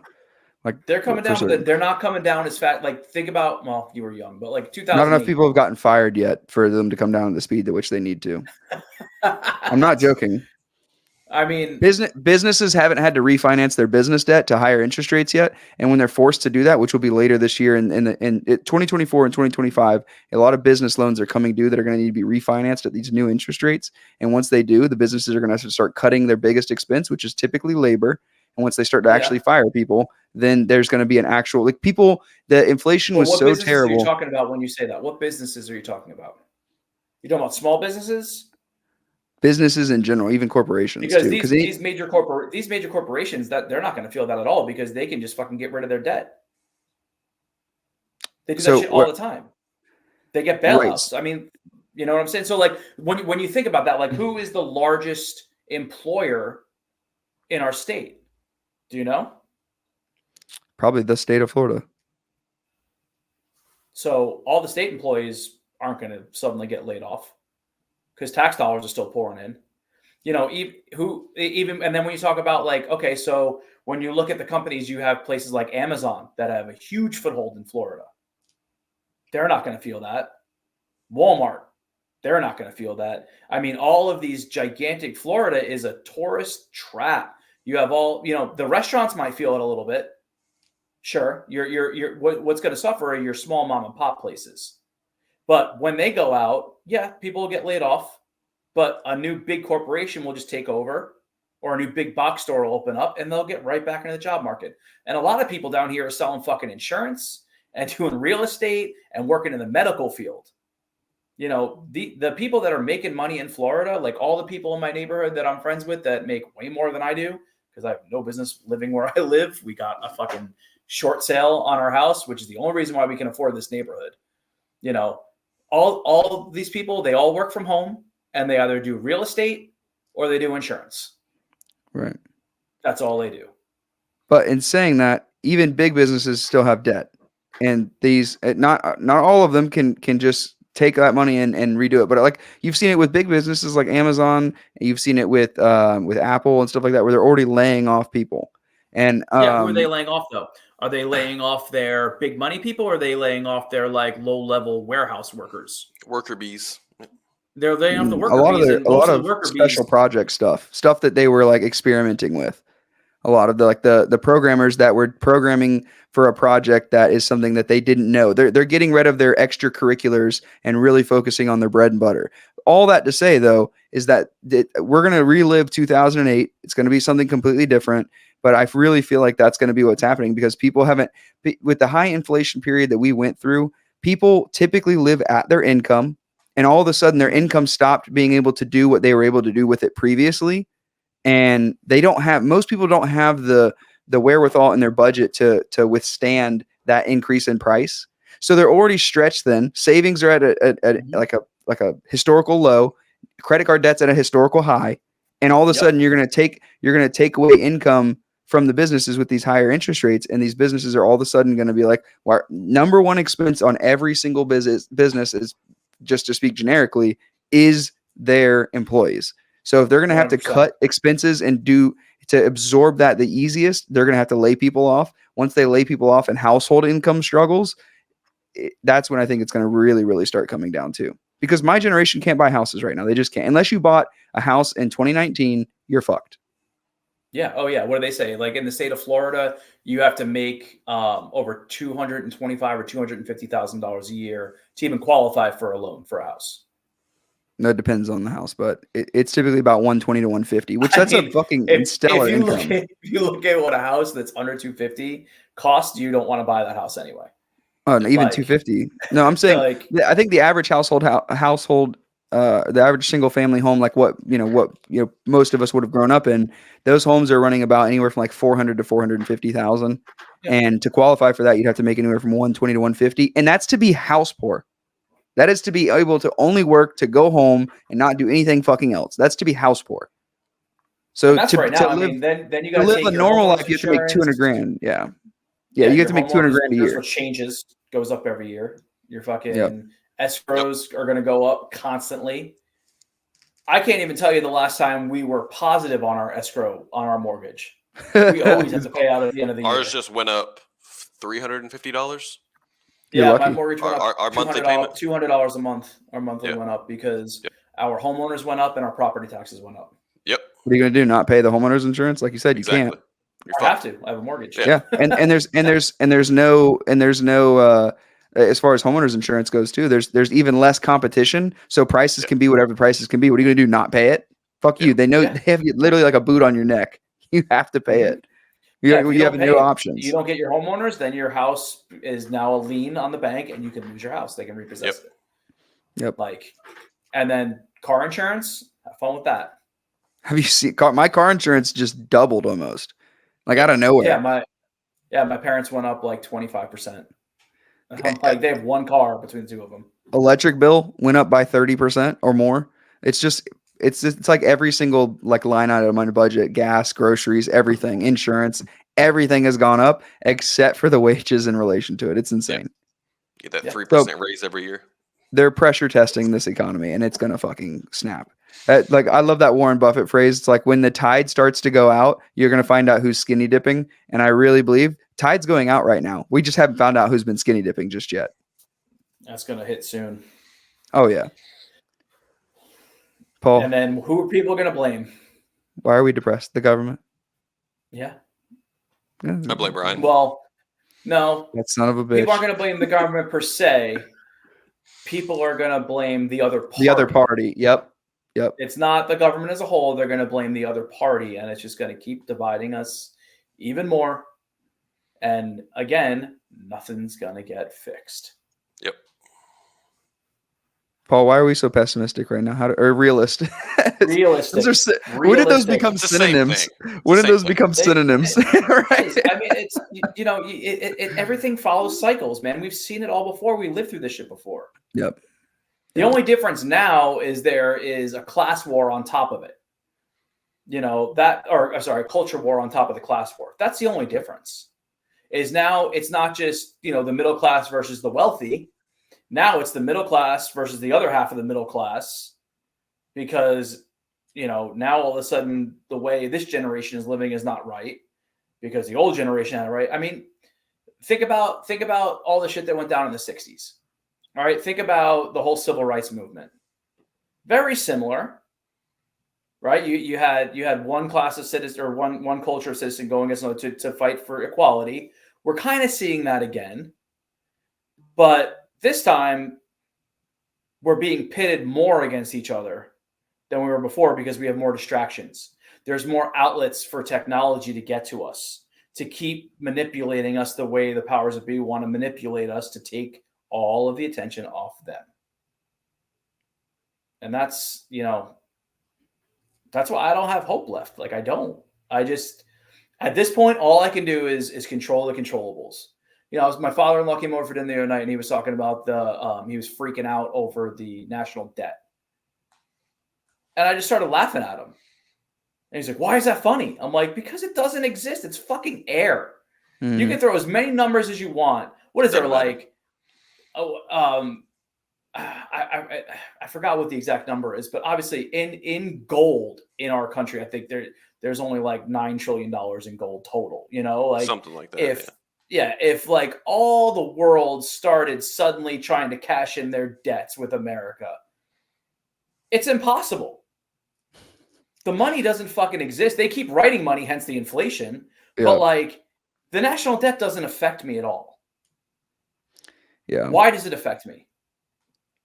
The only thing you can look at when stuff like that goes down is like if shit hits the fan and our fucking grid goes down and the government collapses and it's fucking fend for yourself, you're not going to be worried about what the national debt is. You're not going to be worried about what your bank account says. You're going to be worried, do I have food? Do I have shelter? Do I have fucking gasoline to run a generator occasionally? Like, what do you know what I mean? Like money is only worth something when people give it to be worth something. You know what I mean? When people have accepted it as a currency. Because then I don't know if you've ever heard of there's a podcaster named Patrick Bet-David. I don't know if you've heard of him or not.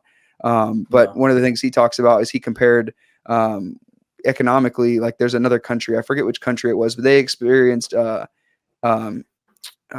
goodness, it was like a reverse collapse of the economy where basically like their prosperity.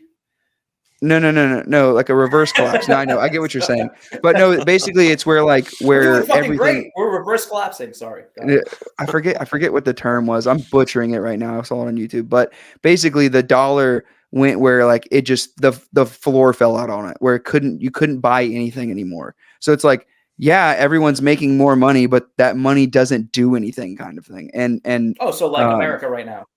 Pretty much. Yeah. And that's exactly what he was saying too, is like, that's a really fucking scary thing where it's like all of a sudden you're not going to give a shit how much money you do or don't have because it's not going to matter. It doesn't do anything. You're going to be like, okay, I need to barter with chickens and fucking rice. You know what I mean?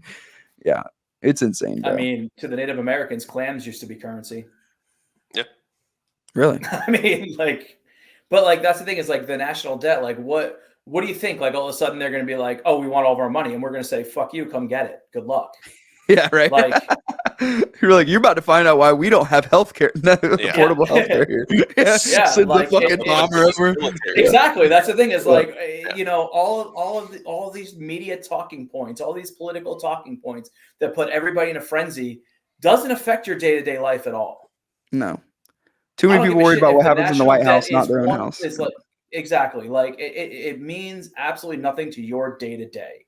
The things that affect you day to day are things like healthcare for you and your children, or food, or a quality food supply that is not actually making you sicker to keep the healthcare machine rolling because your food's poisoning you and now you need more doctors. Like I saw a report the other day that said Alzheimer's disease and dementia should actually be classified as type 3 diabetes because it's a direct result of what diabetes does to your body. But our healthcare system will not call it that because it In puts every more other country, it attention- does. Yeah. it puts more attention on what sugar is actually doing. Yep. You know, did I show you that video? I don't know if I might have found it after you guys. Have you ever watched Adam Ruins Everything? I've heard of him before. I've heard a couple. Yeah. Super awesome show. He did a thing on sugar versus fat. How in the 1950s, Eisenhower had a heart attack, and they started like looking at our food supply and what caused it and all that shit. And obviously that's when the battle of fat started happening. It was, you're eating too much fat, and fat clogs your arteries, and fat is what caused health disease or heart disease and all that shit. When really it was sugar. But because Big Sugar had the money, they basically bribed the government to say, nope, it's fat, not sugar. They lobbied and they won and they got their way across. So they bribed fat scientists. became so fat became the enemy when really it's all sugars. I mean, It's like salt. Salt was the same way. You know how like I talked to like my grandparents. Like my grandma saw me make my wife makes sourdough bread now, Paul, homemade sourdough. Nice. She made a homemade sourdough bread the other day, and I was like, I toasted a piece, I put butter on it, and then I put seasoning salt because it was unsalted butter, right? So I added a little bit of seasoning salt because it just makes it beautiful. Yeah. And so I put that on there, and she goes, "Why are you using so much salt? Like you're gonna have heart issues." And I was like, I can't. I was like, Grandma, I'm sorry your cardiologist is lying to you and that they haven't read a study outside of 1960 before. But I was like, that one study they did, it was a study that was set up to fail. Like I literally Googled it the other day, and like it's still where you could Google it and they're gonna be like, salt is causes heart issues. And I'm like, yeah, but they literally like they could have blamed it just as easily on fat, just as easily on sugar at that same time, but they decided to pin it on salt at that time. And it was just like these people were eating shit diets. Not that it wasn't one specific thing. They were destroying themselves because they were eating shit diets all the way around in fat, salt, and sugar. So it's a combination of all three of those things. And they were heavily fucking themselves up. It's a diet issue, not a salt show issue. on Netflix. I think that's the name of a show on Netflix that's really fucking awesome, by the way. I think it is Fat Salt. Oh yeah, cooking show. Oh my god. Yeah. Oh, it's great. Yeah, fat, salt, sugar. Yeah. Yeah, whatever. Like it's awesome. Oh yeah, no. Same thing. Like when I started like cooking for real, and I went to culinary school, and like I would cook for my parents. I mean, when I grew up, I never had a steak that was cooked less than well done. Ever until I started working at a restaurant, and I ate one that was medium rare, and I'm like, just like the same thing that happened to you, like.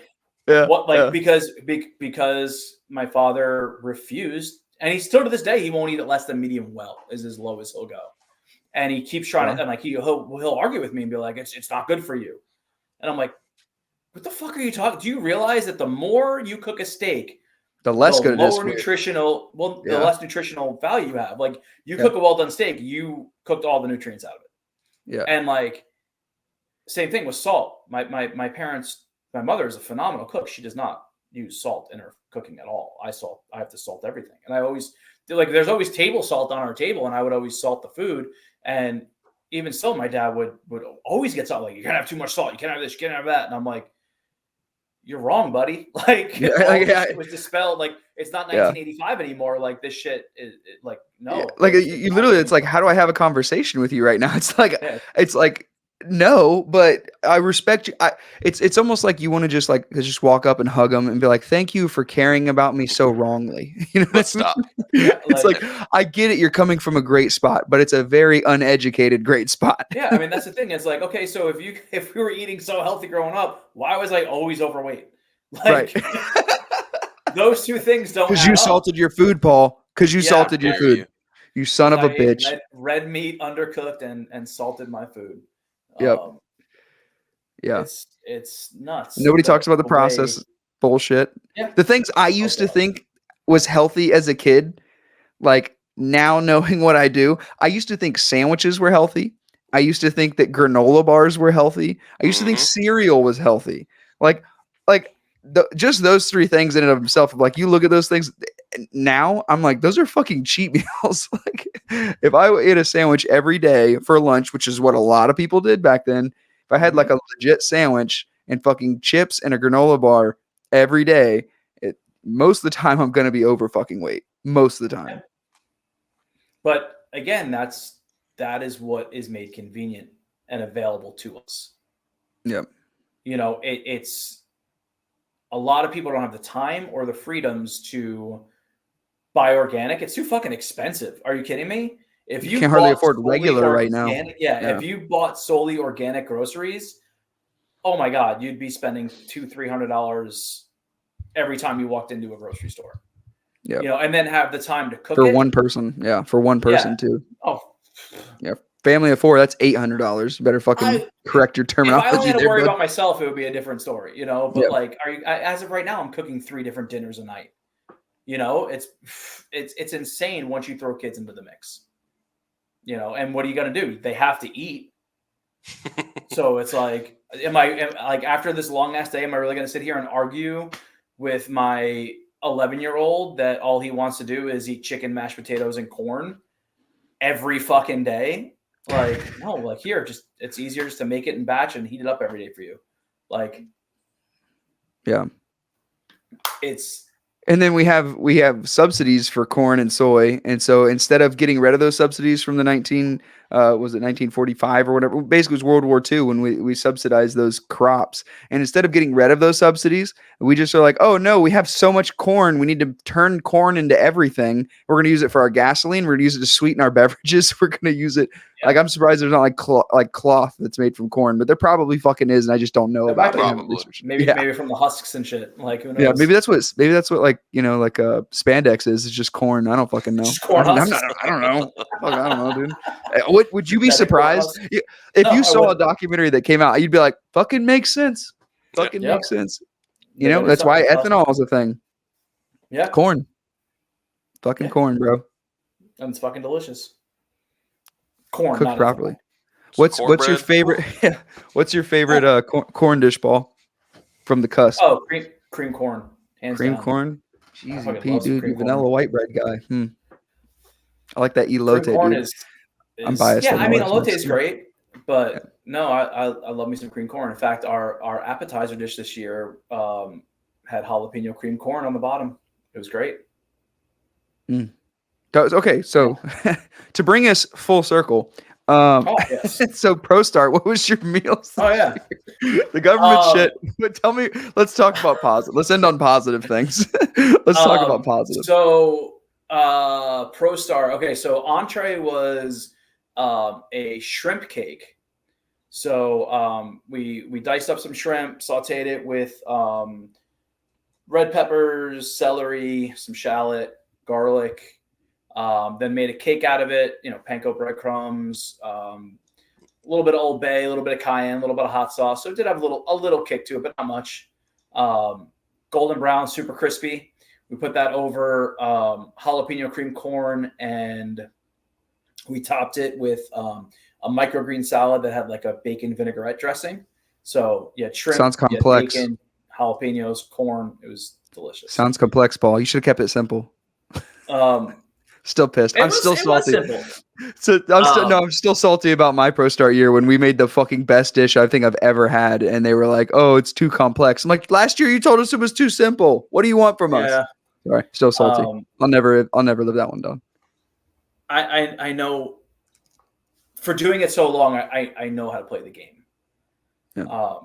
I mean, granted, the students come up with the dishes, so it's not like I'm handing them a menu like, "Here, cook this," but like.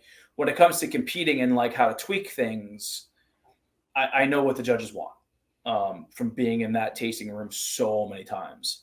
And when we won, this is another thing I mentioned in 2022, when we won, once you win the competition, the Restaurant and Lodging Association sponsor your team and they train you how to win because they want you to win for Florida. So all those judges, all those chefs that are there, they were coming to Crest and they were showing the kids like, hey, Here are your scorecards. Up, you lost points here. Do this.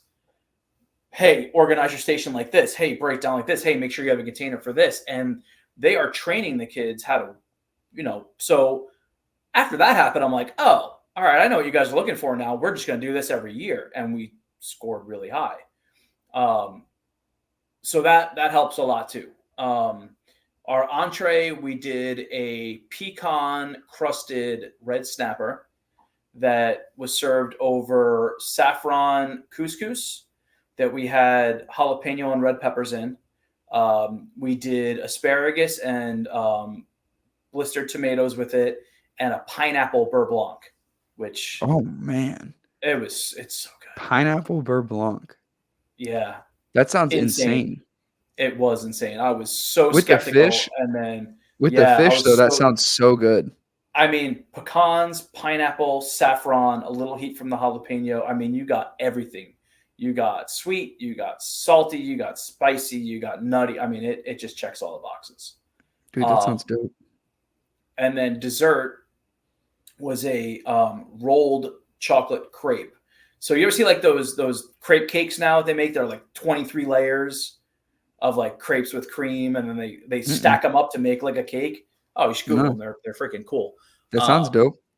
Yeah, no, it's cool. So we were, she's been designing this dish for over a year.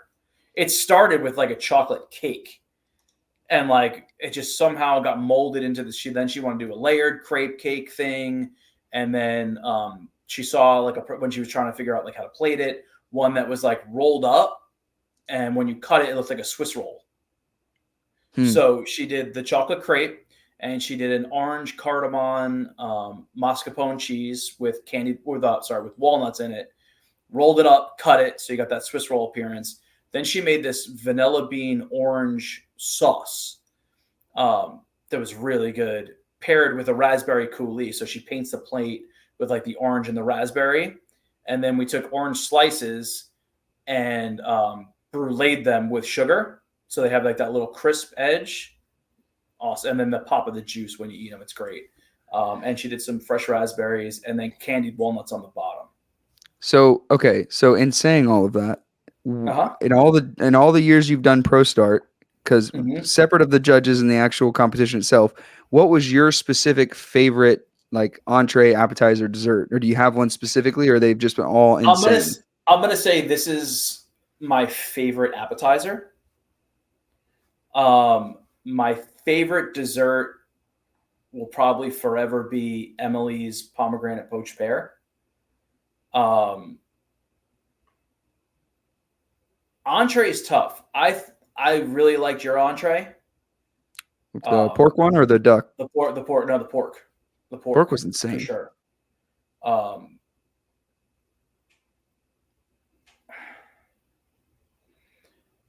like going through my head of all the different entrees we've ever done. Yeah. The year we won, Maddie did a venison chop, which was ridiculous. She did a potato cake with it. It wasn't a parsnip potato like you did. It was just a regular potato cake with a seared venison chop on top of it. We had the bone out and it looked great.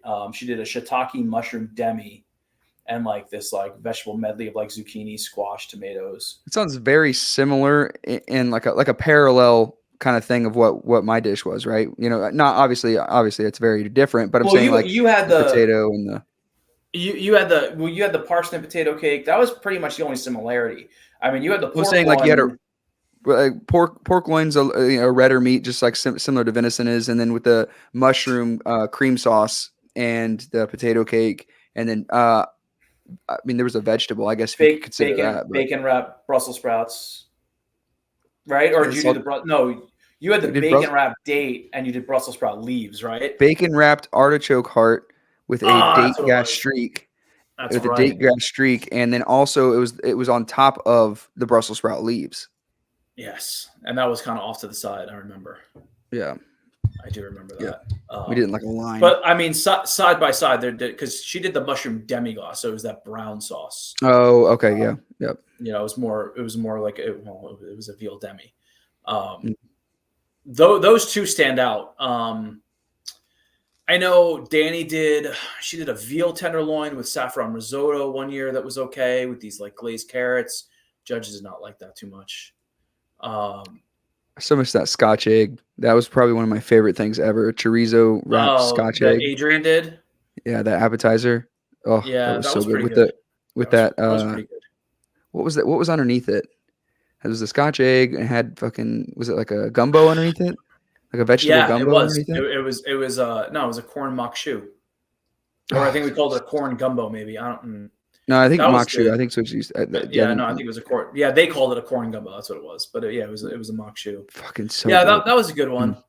But I also haven't had but those 2 years, right? The 2 years that I competed in, 2015, 2014. So I haven't had all these other dishes, and that's why I wanted to ask you, because there's what the judges say wins, and then there's like what is actually fucking good. You know what I mean? And that's Yeah. why I wanted your opinion on what was the one where you're like, this should have won. Looking back on it, I mean, I think we should have won last year. And like I said, it all came down to the entree. And that's why, because it just wasn't cooked perfect. It's the only reason why we lost. Last year, our dishes were solid. We did bacon wrapped scallops with like a romesco sauce. They took a plantain and like mandolined it long and then fried it so it was crispy and it like stood up. That dish was great. They loved that dish. I told you what the entree was. That was really good. And our dessert, we did a saffron poached pear. So the pear was like bright yellow. We did a spiced mascarpone and a raspberry sauce underneath. That was really good. But little things. It all comes down to the tasting room and right. And they're judged as a whole. They're not judged as individuals too. That's why I was curious which one's your favorite. So the poached pear, that one from when Emily did that one? Yeah, that was 2016. Emily did that one. Yep. And then the appetizer, the shrimp cake was your favorite? This year's appetizer is my favorite. Like, it's not even a question. And that's the shrimp one, right? Yep, the shrimp cake with the jalapeno cream corn and the bacon salad. It's and then stellar. Appetizer, you say it would be between the veal and then the pork loin. The entree would be between either. Well, no, the entree would either be the dish. Oh, sorry, it would be either yours or the venison. Which year did you guys do the venison? That was 2022. That was the year we won. Okay, gotcha. And they all praised it because I mean Maddie cooked that venison. When I asked her, I was like, "Hey, so what protein are you thinking about?" And she was like, "Well, I hunt all the time, she's like, and I love cooking venison." I was like, I knew she would go hunting with her dad a lot. Yeah, it's a tricky meat though. I was like, really? Because we had done venison 1 year before that, a couple of years earlier. I think 2018, we did a venison tenderloin. But he just couldn't get it right. It was really he was searing it too hot, and then it would get really tough and dry. It's a tough one, man.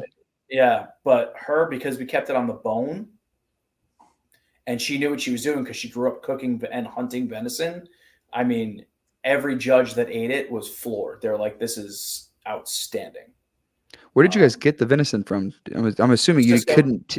Okay, I was assuming you couldn't take a deer that she killed with you to roast. No, we couldn't. Actually, the venison we had was actually like that. What's name or more redneck shit you guys could do in a culinary competition? Like, we just killed this frog this morning. Yeah, frog legs, and we gotta have some squirrel. That's definitely indicative of Plant City. Yeah.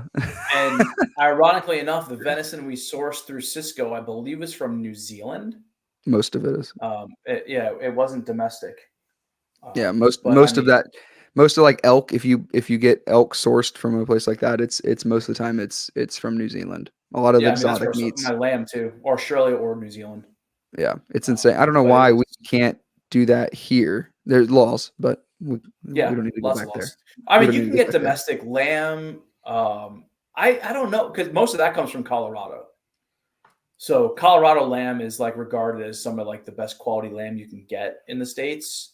So usually these higher price restaurants are serving Colorado lamb. They're not getting it from Australia or New Zealand. Also, this is something I learned since leaving your class that I feel like I need to reprimand you on.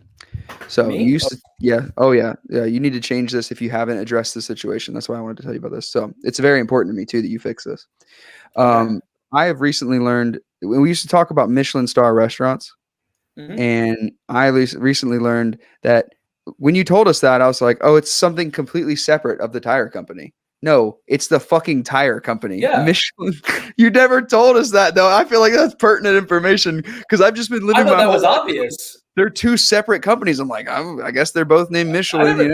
I'm like, I And never told you that. no, you never told me that. Yeah, I didn't realize it was the fucking tire company, and they designed it to try and get people to drive further to restaurants.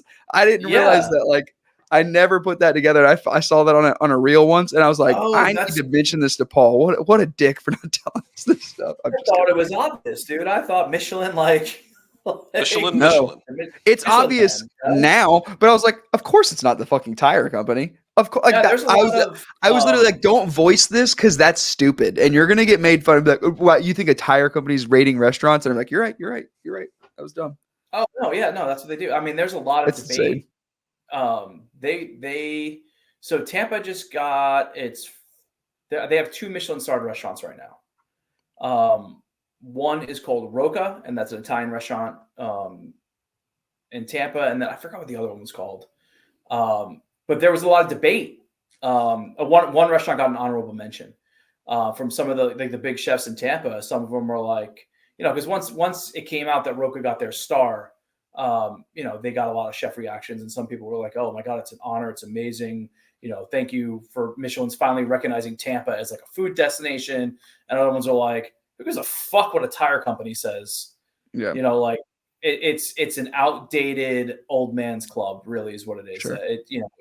But it's I think it's a big deal still. I mean, because what you have to go through to get that star is pretty rigorous. Yeah. I mean, they go and they measure like how far your silverware is from the edge of the table. Like they do some shit. For fine dining, I would say, or like, the higher end dining, it's what you want, right? That is your like your fucking Purple Heart. That's your Medal of Honor. That's your thing, right? But for average people of like what's actually going to get them out of the house into the restaurant, you really just want your friends and your people to like, if Paul calls me up and goes, dude, there's this fucking hamburger joint, you just got to check it out. Like that Yeah. means more to me than if someone has a Michelin star. Yeah, I mean, same. I mean, I'm always excited when the word is out, but again, like I've eaten in places that got all the hype and all the best reviews, and I'm like, like, okay, cool. It's a hype thing right now, so everybody loves it. But like, and that, so going back to the whole ProStar thing with management, we did a backyard barbecue restaurant. Like and all the girls, I had an all female team, and they fucking crushed it. I mean, when I told you culinary was within 2 points for the top 3 teams, nobody was close to these girls. They won by over 8 points, which is a huge lead. Usually it's close. They smoked everybody to the point where, so I know you never did. Oh no, we did management your year. Remember how they had like the side room where we all sat, but it was just like us and the judges. They had to do that PowerPoint presentation, all that. It's a little different now. You don't remember any of it? Not really. I was so hyper focused on what we were doing in the culinary side. Yeah, I forgot you did have a little bit of pressure on you. So Yeah, they have the suite rooms upstairs, which are like little office rooms, right? And usually you can go watch, other teams compete and all that shit. And usually you'll get like, the rest of the people from your school watching the team go, and maybe like 5 or 6 other people, This year, there were 60 people in their room. Every chair was filled, and there were people standing against the back wall, and everybody was filming them because their presentation style was so amazing that other schools started copying them. One school literally sat in the front row, recorded them, ended up going the next day and did their intro, did their little quirky side comments, like, because they play off each other. So like one girl would be presenting, like, let's say they're doing like, I don't know, talk about their menu, right? So they're going through the menu stuff, but we split the menu into different people to do the different categories. So they'd be like, so blah, blah, blah, blah, blah. And, the next girl would go, okay, and piggybacking off what she said. And then they go, they have their little ways of introducing. They copied everything verbatim, and this team got 4th place. Hmm. And the girls were so pissed because, I mean, you can do stuff like that, but I have never seen this many people in one room. But when we were looking, because instead of doing the billboards like they used to have to do, we do posters. And when you're done presenting, your posters go downstairs on the main ballroom floor so everybody can look to see what. And most of the restaurants were fine dining. So the girls were getting nervous. They're like, we didn't do a fine dining restaurant. And I was like, you don't have to. You're like, but everybody here did fine dining. I'm like, yeah, you know how it goes when you start looking at what other people do and you get in your head. Mhm. I'm like, you don't worry about it. It's fine. Like you think, yeah, but everybody's doing fine dining this, that. I'm like, listen, you guys are doing a backyard barbecue, which is fun. You did your presentation. The judges loved it. But like, think about it. How often are you going to a fine dining restaurant? And they're like, Very rarely. like, yeah, like maybe once a year. Exactly. So how successful is your model going to be? In a think in a about it room like full that. of other successful or like other people who are saying the same to do the same restaurant, you're not going to be very successful. You're flooding the not. market I mean, right if there. everybody's doing fine dining, like you're not. Mhm. You're doing a backyard barbecue that doesn't even have an indoor seating. Like they had a covered patio because they literally had picnic tables and a stage. Like when they did this, like, so you've seen the movie Chef? Have you seen the Mm-mm. movie Chef? What the Mm-mm. fuck? Are you serious? John 100%. Favreau? I gotta go. Like, just stop. Dude, I need to see it. I want to see it. as soon as we are done, you have to watch that movie. Is it on Like what streaming service is it on? So This it is one you was told me on about a long fucking time ago. fucking A right. I always talk about this movie. It was on Netflix. I think it might be on Prime Video now. I'm looking right now. I own it. It's so that it doesn't important, Paul. help you. Yeah, It is. Colton is the modern day you in my life. He constantly goes, "You haven't seen that movie? Are you fucking serious?" All the time. I get with every movie. Colton's seen every movie. I've seen none. Okay, where to watch? It's on Hulu. It's on Amazon Prime if you have a subscription there, or if you have a subscription to Stars or I have YouTube none of TV. those. I have none of those. You don't have Hulu? No. Do you stream any? You have cable? Mm-mm. What do you watch? He I doesn't. don't. He doesn't. What? Yeah. You don't watch TV at all? Like you don't watch movies? We watched Oppenheimer Friday, and that's probably the first movie I've watched in What? I don't know. My wife put it on. I really don't know. I think it's Do you like Redbox movies? And do you like still rent stuff when you want to watch it? no. What's this? Is it the NBC one, the one that has The Office on it? She did a trial. Peacock, yeah. So we have The Office on box set. We borrowed it from a friend. We've been watching that. The Office is great. Or we did have Netflix. We recently got rid of Netflix. I can understand But I'll be that, okay? honest, there's maybe one day a week that we can even attempt to watch TV. Okay. And past that, we don't. I mean, and even then, we like there's shows that like have you seen Peaky Blinders? Yes, that is on Netflix. What is that on? Is it on Netflix? Okay. Yeah, but so like we started watching Peaky Blinders, absolutely loved it, never finished it. Like we're just not good at watching TV. I'm not good at watching TV. I fall asleep after like 20 minutes. I can't do it. And in saying that, Colton and I will watch UFC fights. Like last night, I stayed up till fucking 3 a.m. watching UFC fights. I love that shit. Okay. Since I started doing jujitsu. I mean, even before then, I've always liked it too. But we just stay so busy that it's very hard for us to actually take time to sit down and watch TV. And we also really don't have a desire to do it all that often because I'm one of those people like I like how special it feels to sit down and watch TV when you don't do it all the time. You know what I mean? Yeah, like I I get like that. we want to do like a Friday night pizza night thing where we basically just like have like even a fucking frozen pizza and just sit down and like watch a movie or a couple episodes of a TV show. But like we wait an entire week to do that. We're not one of those like couples that every night we watch TV because then it's just like monotonous. And to us, it doesn't have that I guess newness to it every week that it gets doing it this way. So Well, it's there's weird. 2 things I'm going to tell you need to watch immediately. Chef You ready? and Chef is one. That's easy because that's just like it's not even a long movie. I don't even think it's like 2 hours. I think it's less than that. You know who John Favreau is, right? If I saw a picture, probably. Okay. Did you see? Have you watched like the Marvel movies? No. You've never seen Iron Man? I've seen Iron Man. Okay. Do you know? So you know who Robert Downey Jr. is then? Yeah. Okay. So his chauffeur, Happy, is John Favreau. He was also he did a couple like a stint on Cole, Friends. This is he the did time. Pull it up, Cole. Swingers. Hold on. Jesus fucking. Cole's gonna pull it up. I was gonna Google it on my phone, but he's got it, there so that anyone who's watching the podcast can see it. There he is. He's the guy in the booth. There you go. Okay. Yes, I have seen that movie. Then yes, I started to watch that movie when you told me about it back in high school. I do remember that because he's like one of the main characters in that movie. He is the main character of the movie. Yeah, but there's other people in that movie too, right?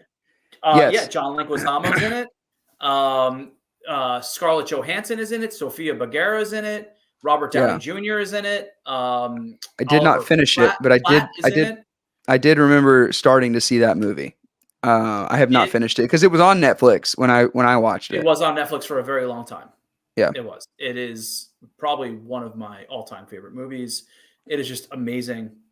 So getting back to this, there is a scene in that movie where they are in Austin, Texas. Now, it's one of those things where it pulls in real life stuff too. So there is a barbecue place in Austin, Texas. I forgot the guy's name, but he is known nationally for having like one of the best briskets ever. So the way his restaurant is, it is literally a shack with just a counter, and all of the seating is like kind of in the lot next door that just has like all of these picnic tables with like this like covered gazebo area, and then there's a stage, and they had like a band playing, and that's kind of what they modeled their restaurant out of. And it's right like in downtown Austin. So they did this backyard barbecue, loosely modeled after that place, and they just fucking killed it. It was great. We made all the food. All the food was awesome. What's the other movie I need to watch? Because you said there was two. It's not a movie. It is a show, a series. So it is only on Apple TV, but you can get a free trial. Okay. It's only 3 seasons, so it's not a lot that you have to watch, but it is probably the greatest TV show ever created by man. And it is called Ted Lasso. What's it about?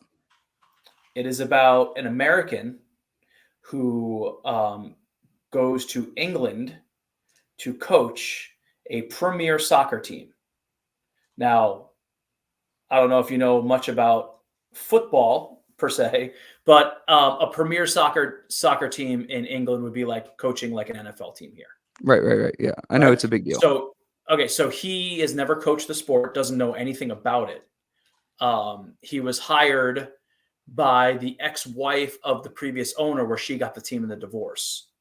And his only claim to fame is he was a coach, like that was his job, but he was like a low-level, like D3 college football coach that took this like scrub team and they won like whatever version of their championship would be. So that's his only claim to fame. So she hires him to come coach this Premier League team. And it's just about that. I've heard good things. I've watched the series 3 times now. Nice. It is. Did you watch Breaking Bad? Started it.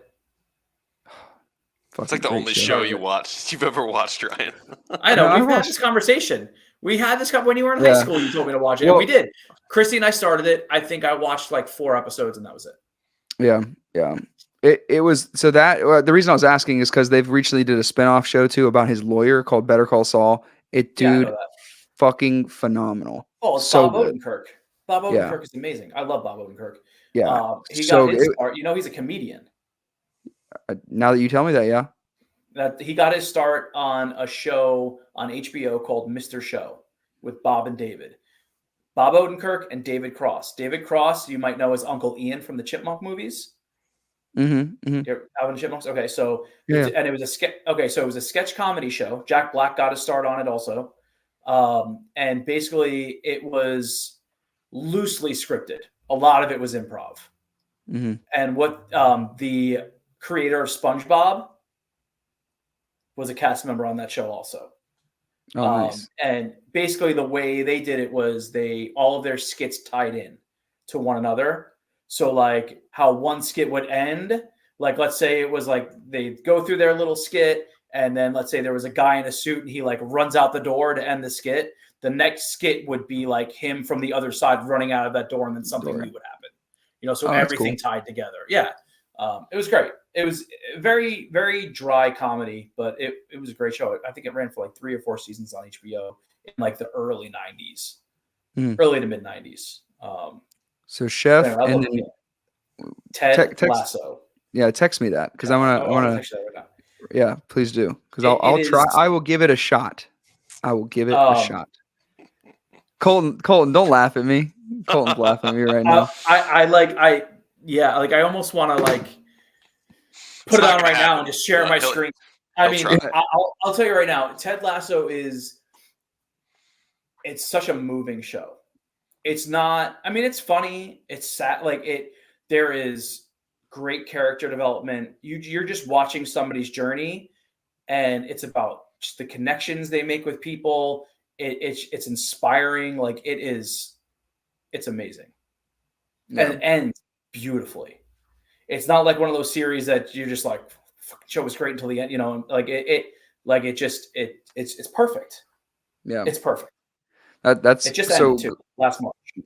Same thing with Better Call Saul and the Breaking Bad.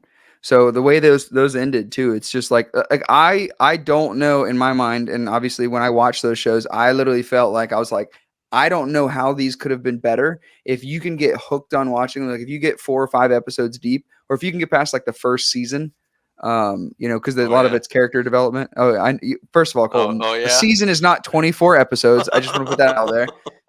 We'll talk about that. I'll mention that to Paul in a second. But if you can watch the first 6 episodes, that's a season.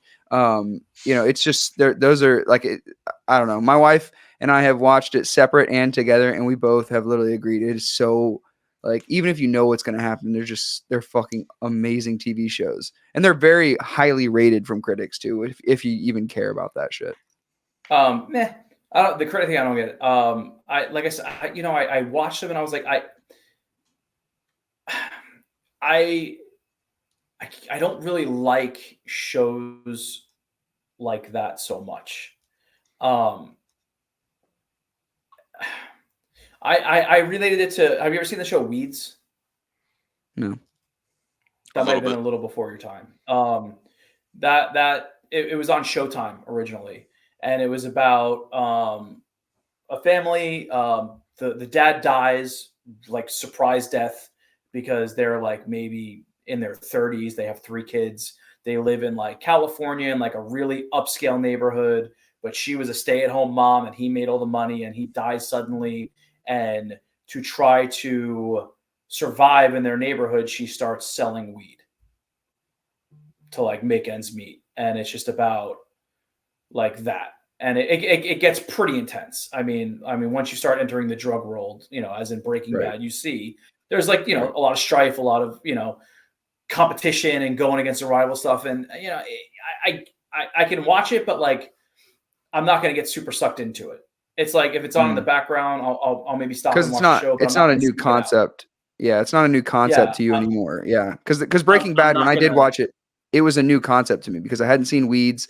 Like Ozark's a little like that for me. Like I got like a season or 2 seasons into Ozark and I was like, this is really good, but I've seen Breaking Bad, which is very similar as far as like, I mean, this one's from a different angle, but yeah. So it's like, once you've seen one, you've seen them all kind of thing. So I get that. I get that perspective. That's why because I was really late to the Ted Lasso game. And I had watched because like I said, it ended last May or something like that, before the beginning of last summer. So like, it was already over, but everybody I knew kept posting about it on social media, like the whole time it was going on. And it was one of those things where, like, to spite myself, I was almost like, "Oh my god, everybody loves this. Fuck that! I'm not even gonna watch it." You get in that stupid mindset. Yeah, your generation's thing. Like, Yeah, the goth totally. yeah. It totally The is. punk Like, rock. you You're the think punk it's rock cool, it's generation. punks. Yeah. Yeah. I'm learning not to be, because it is incredibly an ignorant way to think. But But you still do it, Paul. Don't do that. I'm just messing. Listen, I am working on myself very hard. Okay, I'm trying to break the cycle. So it was over the summer. I was like, really bored, and I had some free time. So I was like, you know what? Let's see what the whole craze is about. And I even think it might have even been Christy's idea to like watch the first episode or whatever. And it was about soccer, and Julian plays soccer. So we figured the three of us can watch it as like a family thing. And, obviously with a toddler, you don't get a lot of free time to do it. So, we watched the first episode and I was hooked. I was like, this show is incredible. So I kept going. Like, after everybody would go to bed at night, I'd like, sit up with my iPad and just my headphones on and just watch it. And I blew through the whole thing in like less than a week. I think there's a total of like 36 or 38 episodes. So it's not a lot. I think it's like 12 episodes a season. I think that's the perfect amount too, because that's just enough to where it's like not a movie, but like gives you enough to where it's not too overwhelming of a TV show. Like somebody who gave me 24, which is like an insane amount of episodes. Yeah, that's like cable. You look at the cable sitcoms like The Office, or I love Parks and Rec. And you watch it, like you see a season's like, 24, 28, 36 episodes. And, to get through 7 seasons, you're wasting a year of time just watching that one show. But this, I think the episodes are only like 45 minutes long. And they just, you don't want to stop. Like you just start watching it and you're just like, you just want to keep going. Yeah. It just makes you feel good. It's like one of those feel good, but not cheesy. Like it deals with real shit. But it's just you always finish an episode and you're like, I want to see more, and like it's relatable. It's the what the characters go through, like you feel it. It's so well done.